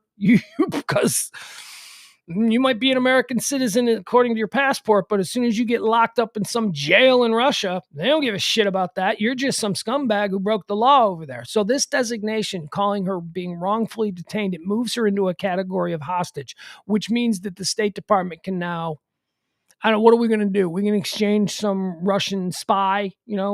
Maybe we start scooping up people. Maybe we start scooping up a bunch of Russians now in order to have something to trade back. Maybe we already have stuff to trade back. But now this is actually a good thing. If you're concerned about Brittany Griner and you want her to be brought back home, this is better, because when she was just seen as a United States citizen who broke the law of a foreign land, there was nothing the United States government could really do about that. They'd be hypocrites. They'd be dicks. But now they've moved it into a whole different category. So there probably will be some movement there. Speaking of Russia, Vladimir Putin is trending again. Yesterday, we talked about Vladimir Putin and why he was trending. He was trending yesterday because of people talking about his Parkinson's and how he's going to have cancer surgery, abdominal cancer surgery. He'll be turning over the reins, the power of Russia to his spy chief. This is more on that. Vladimir Putin is suffering from early stages of dementia, and his paranoia is driving him insane, says former KGB agent. All right, so former KGB agent. Okay, first of all, he's a former KGB agent. That means that he's been...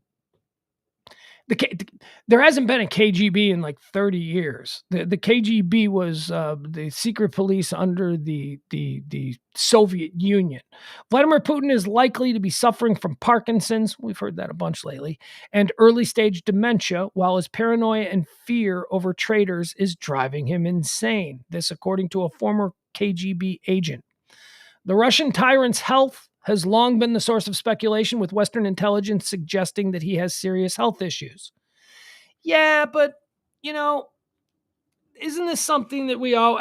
wasn't Kim Jong-un, wasn't he dead on an operating table for like a week, and then suddenly he pops back up and everything's fine? So, despite Putin's press secretary, Dmitry Peskov, insisting Putin's health is excellent, his recent public appearances following the shambolic Ukraine invasion have sparked rumors about his physical state. Ex-Russian spy Boris Karpachikov, 62, said even members of Putin's inner circle would not be told about the state of his health in order to protect his, quote, strongman image. The Russian defector, who now lives in the United Kingdom, said paranoid Putin views everyone as a traitor, and his health was an especially sensitive issue. The former double agent says he is, or at least acts, insane and obsessed by paranoid ideas. He sees Putin, he sees literally everyone, including those inside the Russian security service and even inside his close inner circle, to be traitors. He is so suspicious and so obsessed with his paranoid ideas that he can be now compared with Stalin the tyrant. All right. As I read more of this, I start to go, yeah, this just sounds like propaganda, but maybe it's true. I don't know. It sounds good to me. Sounds good and horrifying at the same time, because he's got nuclear weapons. Yeah. All right. Good times. Good time to be alive. Let's see what else is trending. Fudge. I hate this story. I might even just skip over this story. But it is a big story that is trending now. I don't like this story.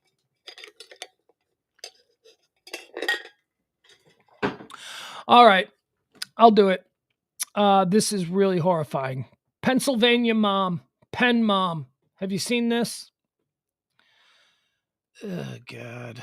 Pennsylvania mom charged with shooting 2 young sons in the head as they slept. A crazed this is from the New York Post, and I really don't know why I pulled this particular article. I mean, there's hundreds of articles. It's a big story, but for some reason I just clipped this one. What I do like about the New York Post is that they tend to have detail. When the story is frivolous, I love the New York Post because it has fun details, and the way it's written is always in a very common man style. But on serious stories that I think deserve our respect and, a bit more of a solemn attitude, the New York Post just doesn't. It still uses like that. She's a crazy bitch. She killed her kids. That's not. But here we are. I'm going to read the New York Post version of this story. A crazed Pennsylvania mother allegedly shot her two sons in the head while they were asleep early Monday before trying to pump two bullets into a neighbor, a report said. You know what I mean? Pump two, very, very not really professional use of language there. She tried to pump two bullets. Trin Nguyen, 38, and I'm pronouncing that because I've known a number of Vietnamese people, and I know that Nguyen most often is pronounced Nguyen. Trin Nguyen, 38, was busted for the busted. She was busted. You're busted. Trin Nguyen, 38, was busted for the senseless violence after she fled the shooting scene in Newton and drove to the parking lot of a nearby church, this according to the Philadelphia Inquirer. The mother had ingested narcotics in a failed suicide bid, the report said. She was hospitalized and later charged with 3 counts of attempted murder. Nguyen's boys, 9 and 13, were critically injured and were being kept on life support so that their organs could be donated. After allegedly shooting the children in their bedrooms, a neighbor who heard the gunfire found the woman sitting on the front lawn with a box of photos. Bucks County District Attorney Matt Weintraub told reporters at the Monday press conference. When asked the neighbor, identified as Gianni Melchianoto, 22. Boy, that's a Philly name. That's a Gianni Melchianoto.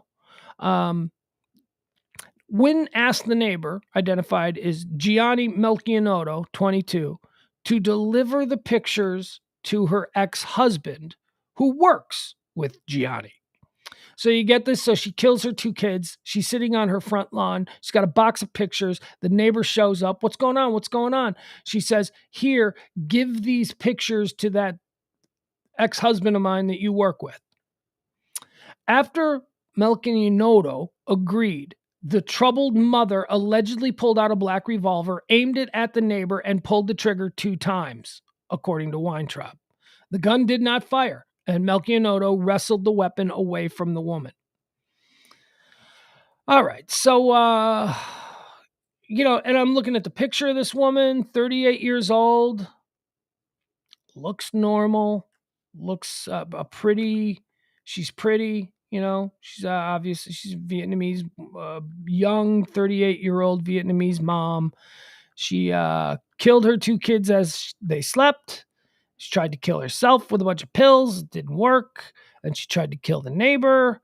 And this story is, as they say, developing ... All right, here's another one. Here's another story. This one doesn't have too many details, though.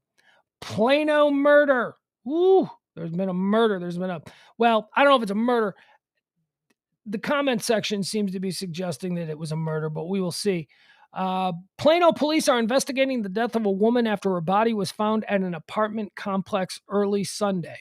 Officers responded to an apartment complex in the 300 block of Dogwood Place near the intersection of President George Bush Turnpike and Highway 75 at about 12:40 a.m. Officers found the woman's body inside the apartment. Her identity is pending next of kin notifications. Police said there is no danger to the public and that investigators are awaiting the cause of death, although foul play has not been ruled out. So there you go. That happened in Plano. I tell you about Plano. Look, I love Plano. I've lived in Plano on 2 different occasions. Love Plano. My son lives in Plano. My 12-year-old son. Plano's a wonderful, all-American mega suburb. I mean, it's a mega suburb. We've got this suburb in the Chicago area called Naperville, which is like the largest suburb in all the Chicagoland area. Naperville is the biggest suburb in all. Naperville is a ridiculously large suburb. Plano is 2.5 times larger than Naperville. So when we talk about a mega suburb, there's a lot of different areas of Plano. There's a lot of ground to be covered up there. I don't know if I told this story. I pick up my kid for a little weekend thing that we do. Comes and spends weekends with me. And we like to stop at this store and we stock up. We stock up. Like if it's Friday night, we're gonna do movie night. Okay, we gotta get some popcorn. We gotta get some of this. We gotta get something for breakfast. We gotta get all that stuff. So we do our little shopping. We were at this strip mall in Plano, and there were all these cops like by this dry cleaners. All these cops, and we're like, "What is that?" So we do like the slow roll by, like in the car where we roll right in front. Dead body, dead body laying right there. My kid's 12 years old. He's seen his first dead body. He had his first Stand By Me moment. He saw his first dead body as we're rolling by. And as I didn't know what it was. We were just, you see a whole bunch of cops and the lights and all that stuff, and they're standing doors of the cleaners is what it's a laundromat. Doors of the laundromat are wide open, so something's going on. We're thinking, what are we gonna see? We're gonna see something fun. We roll right by the window, dead body laying right there, right inside the door. I mean, I just immediately I went, oh geez, and I like covered my kids. I didn't know what to do. I was like, I'm an ambulance chaser. I'm one of those dudes. If I don't know why, I'm curious. Like if I see something going on, well, what's going on over there? And then sometimes you see what's going on over there and you're like, oh God, I didn't want to see what was going on over there. Why am I so damn curious? All right, moving on now. What else is trending today? We've got Amber Heard. Amber Heard. Have you seen this? There's a petition, the Amber Heard petition. There is a petition to remove Amber Heard from Aquaman 2. It has passed 3 million signatures. All right, so Amber Heard plays Nera in the Aquaman movie. She plays Aquaman's mom. You've seen Aquaman's. I like the Aquamans. I like Jason Momoa. Oh my God. I'm a Momoa homoa. I am totally down with Jason. I love me some Jason Momoa. By the way, hashtag Momoa homoa. That's me. That started with me. Definitely got a bit of a heterosexual male crush on Jason Momoa. Love the Aquaman. Until recently, loved Amber Heard as Nera, as the mom. I think it's a little weird how the Aquaman people exist underwater in bubbles. Like it's inside the bubble. It's like totally like they're above. Then why do they have? I don't get it. I just whatever. Anyway, it works for the film. It's good. Johnny Depp has suffered incredible setbacks in his career. Johnny Depp was an A-list, one of the biggest movie stars in Hollywood. He had multiple mega million-dollar franchises that he was all signed up for. He has, the ongoing Pirates stuff that he does, the Pirates of the Caribbean stuff. And then he has the Fantastic Beasts franchise, which is he'd signed on to do like 4 movies. I mean, we're talking about hundreds and hundreds of millions of dollars that were promised to him because Johnny Depp, the A-list celebrity actor, he signed up and committed himself to these 4 movies. So he's got those. I mean, we are talking about almost $1 billion here at the end of the day. This guy was going to rake it in. Lost both franchises. Lost both of those. Got kicked off the Fantastic Beasts franchise. Got removed from the Pirates of the Caribbean franchise. All because of the innuendos and suggestions that Amber Heard floated out there during the Me Too movement that painted Johnny Depp as this horrid, terrible wife beater. Well, so they've been in court over the last couple of weeks. We've been covering it here. And, oh boy, that the sunshine is really showing us all the cracks in her story because it's not going well for Amber Heard. It is really starting to look like she was just trying to get, here's what it appears, and certainly the way it's been suggested by Johnny Depp's legal team, it seems that Amber Heard saw an opportunity to sort of shoehorn herself into the Me Too conversation, and she went for it, and because of her actions, he lost these 2 major franchises. Meanwhile, because everybody felt so bad for Amber Heard because, what she had to put up with at the hands of that devil Johnny Depp, she was given the largest role of her career. Amber Depp is not a major movie star, but now suddenly she finds herself in a multi-picture deal playing Nera, the mother of Aquaman, in the Aquaman movies, which are big movies. So now the tide is turning. and people are challenging DC or Fox or whoever it is. I'm not entirely sure who it is that puts out the DC Aquaman movies, but they want her off. They want her gone. They're like, okay, if Johnny got kicked off of Pirates of the Caribbean and Fantastic Beasts, if Johnny lost both of those, and it's turning out that he lost both of those things because she was basically just making shit up, why should she still be allowed? So I'm all for it. I haven't signed the petition because I don't sign petitions, but if I was the type that signed petitions, I might sign this petition. As the defamation lawsuit brought by actor Johnny Depp against his former spouse, Amber Heard, enters its fourth week, an online petition to have Heard removed from the role of Mera in Aquaman 2 has reached over 3 million signatures and continues to grow. Depp is suing Heard over a 2018 op-ed that she wrote for the Washington Post titled, "I spoke up against sexual violence and faced our culture's wrath." You're such a hero, Amber Heard. Though the article does not mention Depp by name, he claims it implies that he abused Heard and that it negatively impacted his acting career. He alleges that he lost the part of Captain Jack Sparrow as a consequence of what Heard wrote. Depp is suing the Aquaman star, Heard, for $50 million. Heard, in turn, is countersuing Depp for $100 million. Depp fans have rallied behind him after compelling testimony from the legendary actor, his family members, friends, and employees. In 2021, Depp sued UK tabloid The Sun for, okay, this goes on and on and on and on. Should the petition to remove Amber Heard from Aquaman 2 reach 4.5 million signatures, it will become one of the most signed petitions on the platform's history.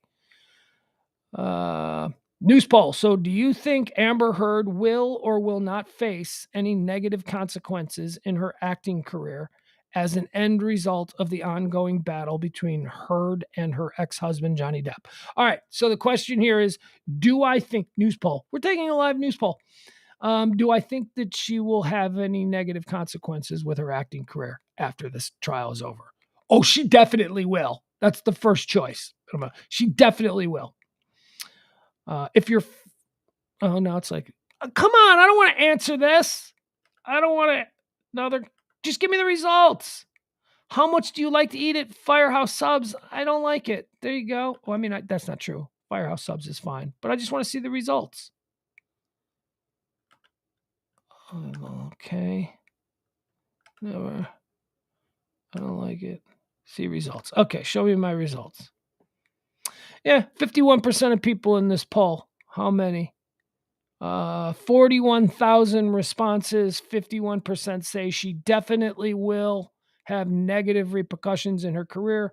27 say she may to some extent. 5% say she definitely will not. And 18% have no opinion. Could you imagine participating in a poll and checking, I have no opinion? Well, then what are you doing? What? I didn't even know that was a choice. Seriously, think about that.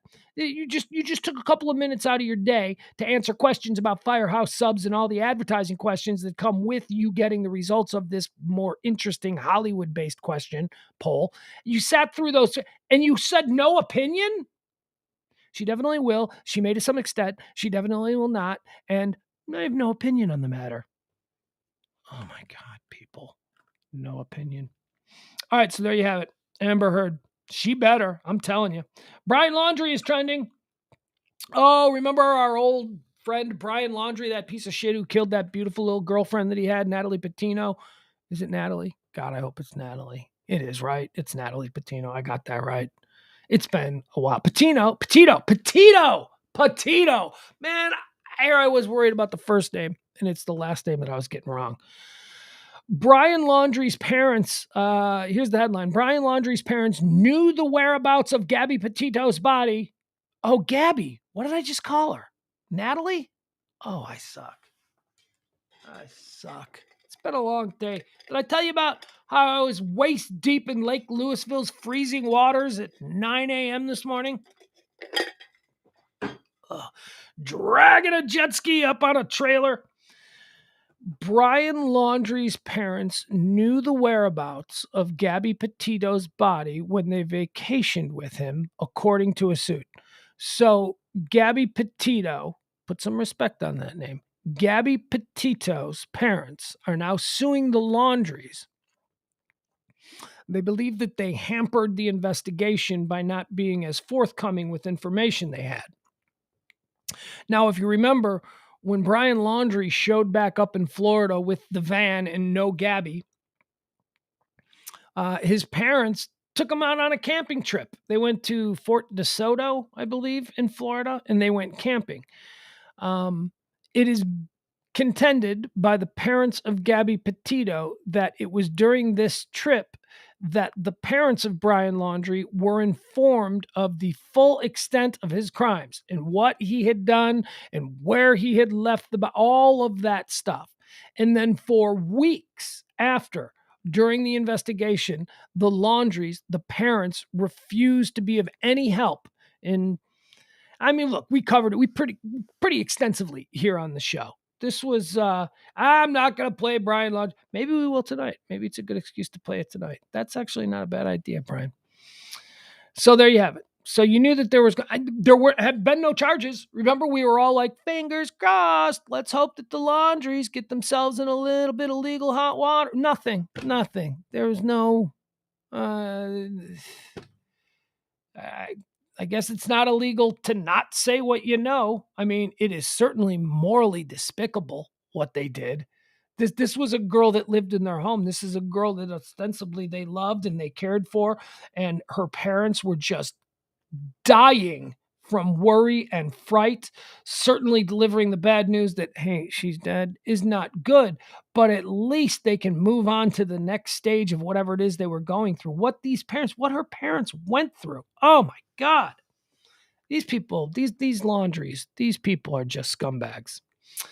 Vice is trending. Vice, the news source. Vice channel, Vice this, Vice that. Oh man, it's news, but it's cool. It's like the clove cigarette of news.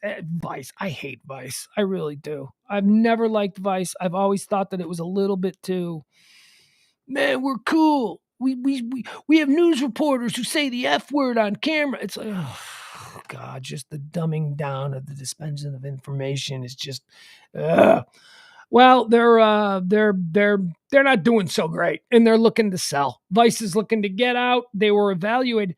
What was it? 40. Hold on, let me figure this out. I'll read it to you. Vice Media has hired financial advisors to seek a buyer. May sell itself off in pieces, sources say. Vice Media, the digital media company, once valued at $5.7 billion. Oh, man, everybody was all about Vice, 7 years ago. Vice, man, it's the future of news. Not so much. Vice Media, the digital media company, once valued at $5.7 billion, has hired bankers to seek a sale, according to people familiar with the matter. Several buyers have expressed preliminary interest in acquiring Vice outright. People familiar with the matter said, while finding a single buyer would be a simpler solution for Vice, given potential issues around valuations and the company's outstanding debt, it's also exploring options to sell the company off in pieces. The information reported last Friday that Vice is shopping its content studio business and named PJT Partners and Liontree as banks helping the company with the transactions.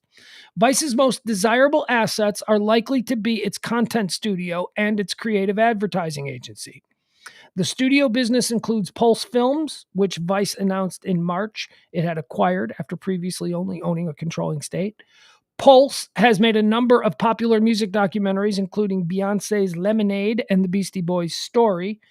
The documentary film market is particularly hot right now for sales and consolidation, one of the people involved said. Vice attempted to go public via a special purpose acquisition company last year, reaching an agreement with 7GC and Company Holdings, but plans to go public stalled after the market cooled and investors weren't sold on Vice's prospects as a standalone public company. Now remember, $5.7 billion is what it was valued at. Vice was an early darling of the digital media industry, peaking in 2017 with a $450 million investment from private equity firm TPG that valued the company at nearly $6 billion.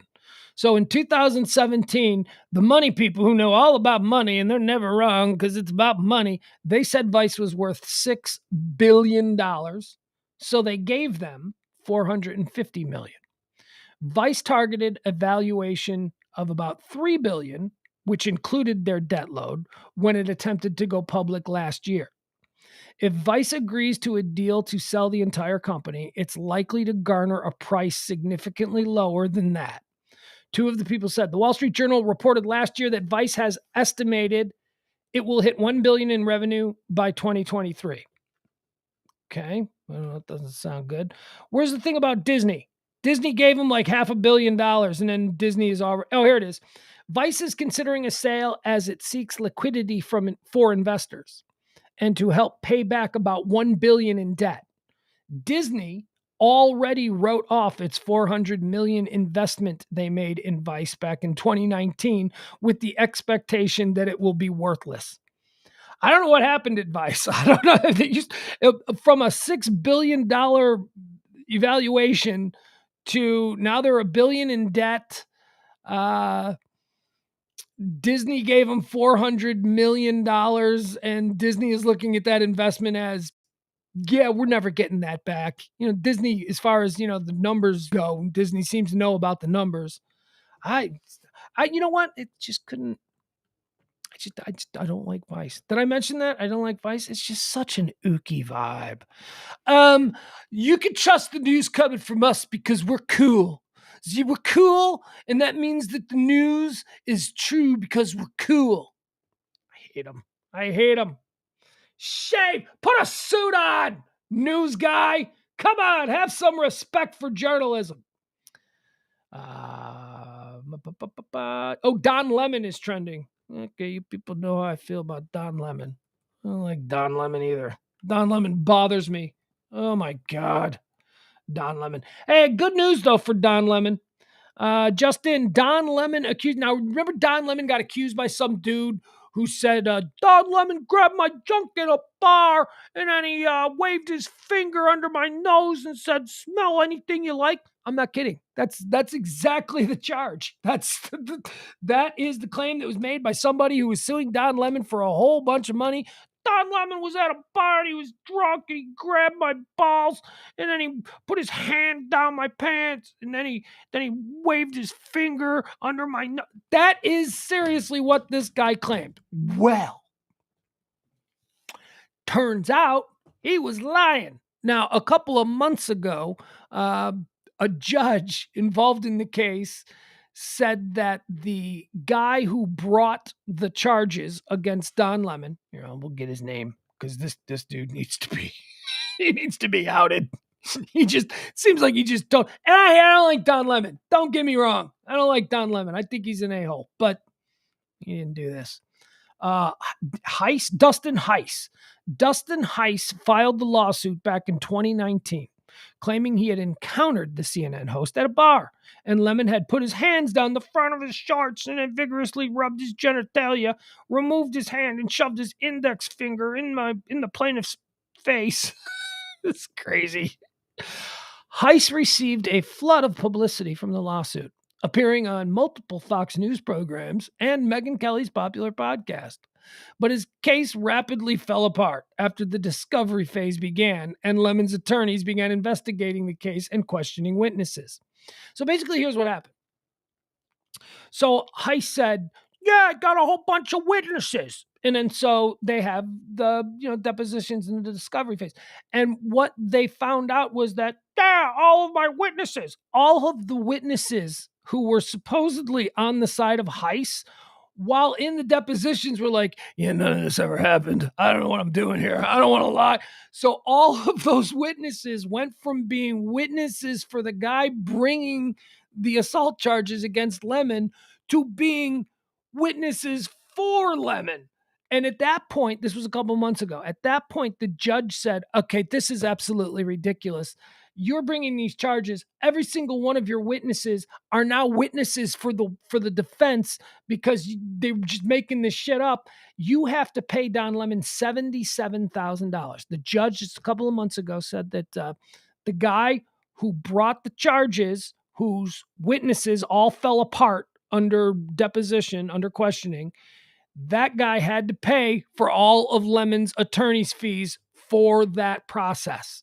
Because, the thought was, why did we go through this process? If you brought all these people and they weren't going to back you up, and Don Lemon had to go hire lawyers, so now you got to pay for all of his lawyers. That's $77,000 before the trial even started. That the defense, or not the defense, the guy bringing the charges who says he was assaulted by Don Lemon has to now pay for Don Lemon's discovery attorney's fees. All right, so that happened back in March.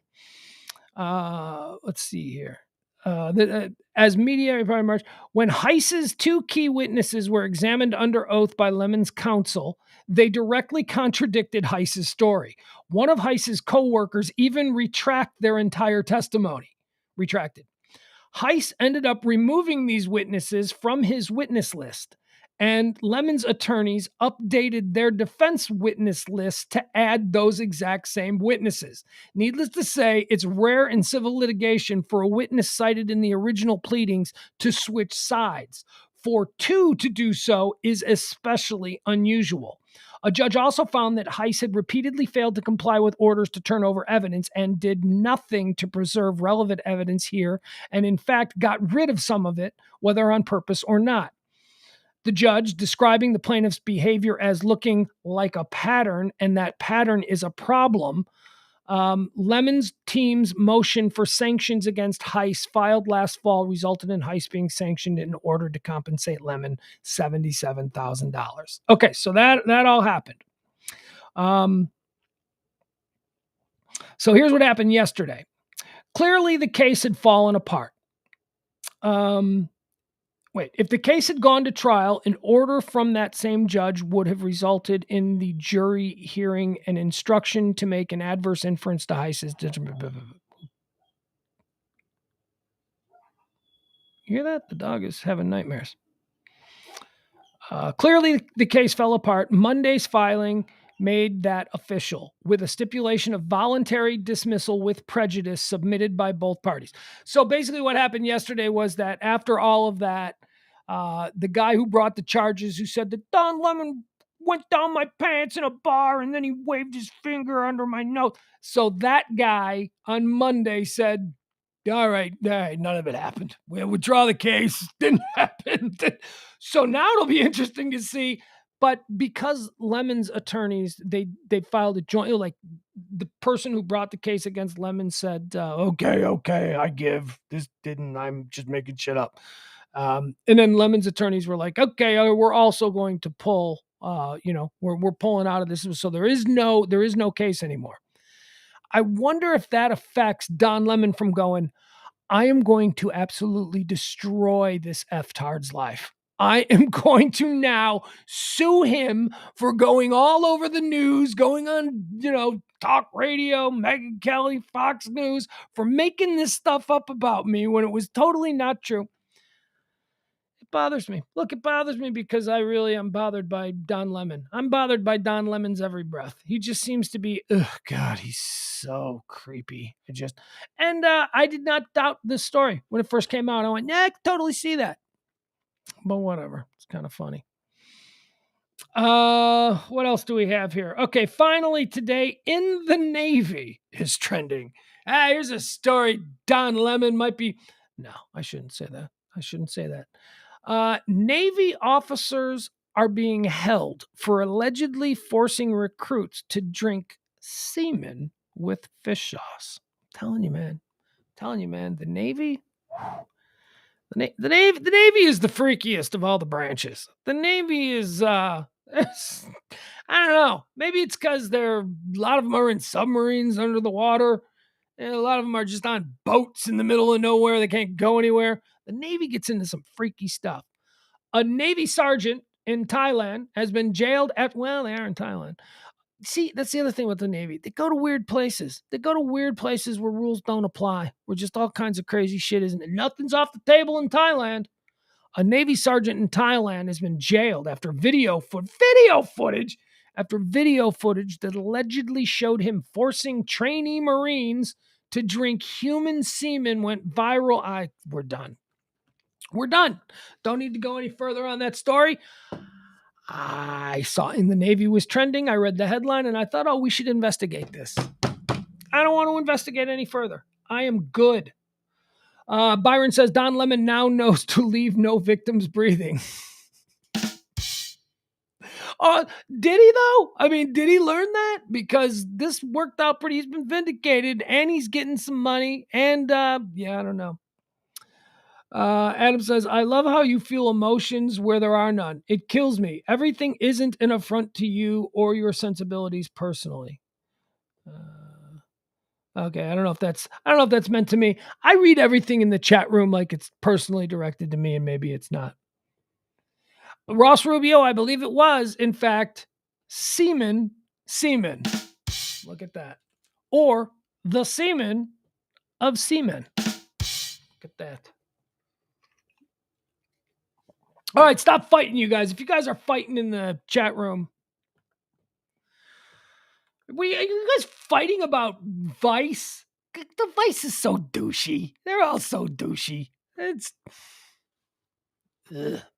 Although, there was a dude that used to be a Vice reporter who I really like, who's now a CNN reporter, and I'm like, oh, good, he got out of that candy shop, and now he's got a higher profile. And that's that. Have you seen the fat, ruddy faced Irish guy? The Irish reporter. He's got an Irish. I like him. He used to do really funny, not funny, but really interesting stories for Vice. Vice is so stupid. Vice is so dumb. Today we're going to do a story about dudes in Central America who fuck goats. That's our big story. We're Vice. What? That's not what. You're supposed to be above Vice. We're going to give you the news that you're really interested in. Here's a news story about a really cool dude who's a surfer who has jumped out of 1,000 airplanes. Here's your story. We're Vice. That's not news. That is not news. And then just all of the Vice reporters, I would just look at all the Vice reporters and I'd be like, oh my God, you're the friend of my buddy's girlfriend. You know what I mean by that? Like you go out with a buddy and he's got his girlfriend there, and the girlfriend has brought a friend along with her, and that friend sucks. Like that friend is just like, she thinks she's smarter than everybody. She doesn't want to be there. She's just totally. That's like what that's how I view every female Vice reporter, and every male Vice reporter is just, like every male Vice reporter has like a bathroom with just a really elaborate setup of like beard care products, like the guys that look at, hi, I'm a reporter and I'm a fun reporter because my mustache has a little crinkly thing on it. I don't know. They're trying too hard. They're trying too hard to be the coolest kids in the room. And there is nothing less cool than somebody who is trying to be cool.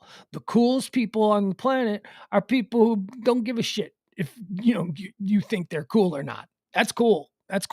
But dudes, I'm doing the news and I've got my backpack and I've got my cool ass beard and look, I'm going to raise up the microphone so you can see that underneath this shirt, I've got a full sleeve because I'm a rock and roll cool reporter. Stop it, Vice. You're trying too hard. If Vice had done or broken any legitimate stories, I might feel differently about them. But Vice has been around for a decade and they've not broken anything. They've done nothing but provided ridiculous YouTube clips. That's it. They've broken. You want to know of the new services, the new media news services that have popped up around the same time as Vice? You know which one is really good? Axios. Axios is some legit journalism going on there. And those people aren't like, yeah, we're hipsters from Brooklyn doing news. I hate Vice. Byron says the coolest people in the world sell weed to people like me at a discount. Ross Rubio says, coming up, skydivers that fell into a gang of Portuguese man-of-wars and lived were Vice. Yeah. Yes, that's exactly it. That's it. Mm. All right, and now with the weather, here's the world's most tattooed man. We're Vice. I don't cry for Vice. I don't cry for Vice. You know what? I also think that the people who valued them at $6 billion are just a bunch of guys my age desperately trying to remain young. They looked at Vice and went, "Oh, that's what the cool people think it is. Ooh, let's make it $6 billion. There's $6 billion worth of cool." Stop it. They're not cool. You know what should be worth $6 billion? Axios. I love Axios. I think Axios is the shit. Axios is another one of these new media born journalistic endeavors that is better than Vice. It's better than Vice. It's not trying to be anything like Vice. It is legit. Ross says Vice has some decent music mini docs though. Yes. Yes, Ross. Vice. Are you kidding me? The Vice channel has some great entertainment shows, but that's not news, right? I mean, they presented themselves as news. You're absolutely right.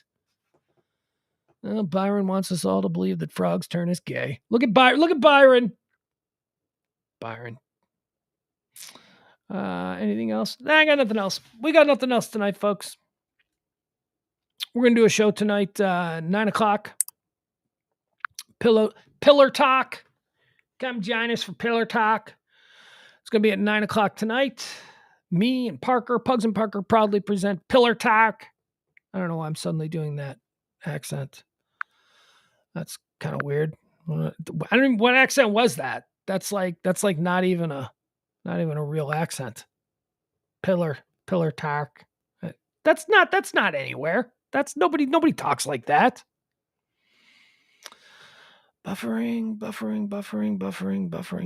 Tip the show if you can. Venmo, Cash App right there. I got one more day that I'll be pushing, and then I won't be pushing no more. Tip the show. Thank you. We do you 2 shows a day. Come on! Did I mention tip the show? Here we go. All right. You made a fool of me. Oh, the internet is running so slow in this house today. A guy's climbing a building in San Francisco. Wait a second. Hold on. Is that a thing that's happening? Can we cover that live? Oh, all right. Is he really? Axios doesn't suck, but that's fine. Reasonable minds, Seth, can disagree. Axios does not suck. I find more legitimate journalism on Axios. And Axios, I could rattle off 10 stories that Axios has broken. Big stories. I couldn't do that for Vice. All right, so what should the hashtag be? San Francisco?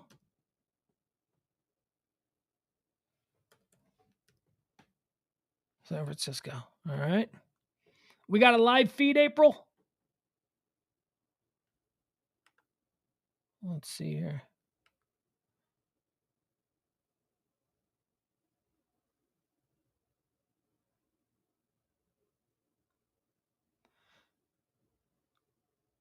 All right, this isn't a live feed though. Breaking: a man was it's over. It says a man was taken into custody after climbing the exterior of San Francisco's 60-floor Salesforce Tower on Tuesday morning. Oh, you got me all excited, April. Oh, it says he was taken into custody. Boy, a good skyscraper scaling. That could have extended today's show by about a half hour or so.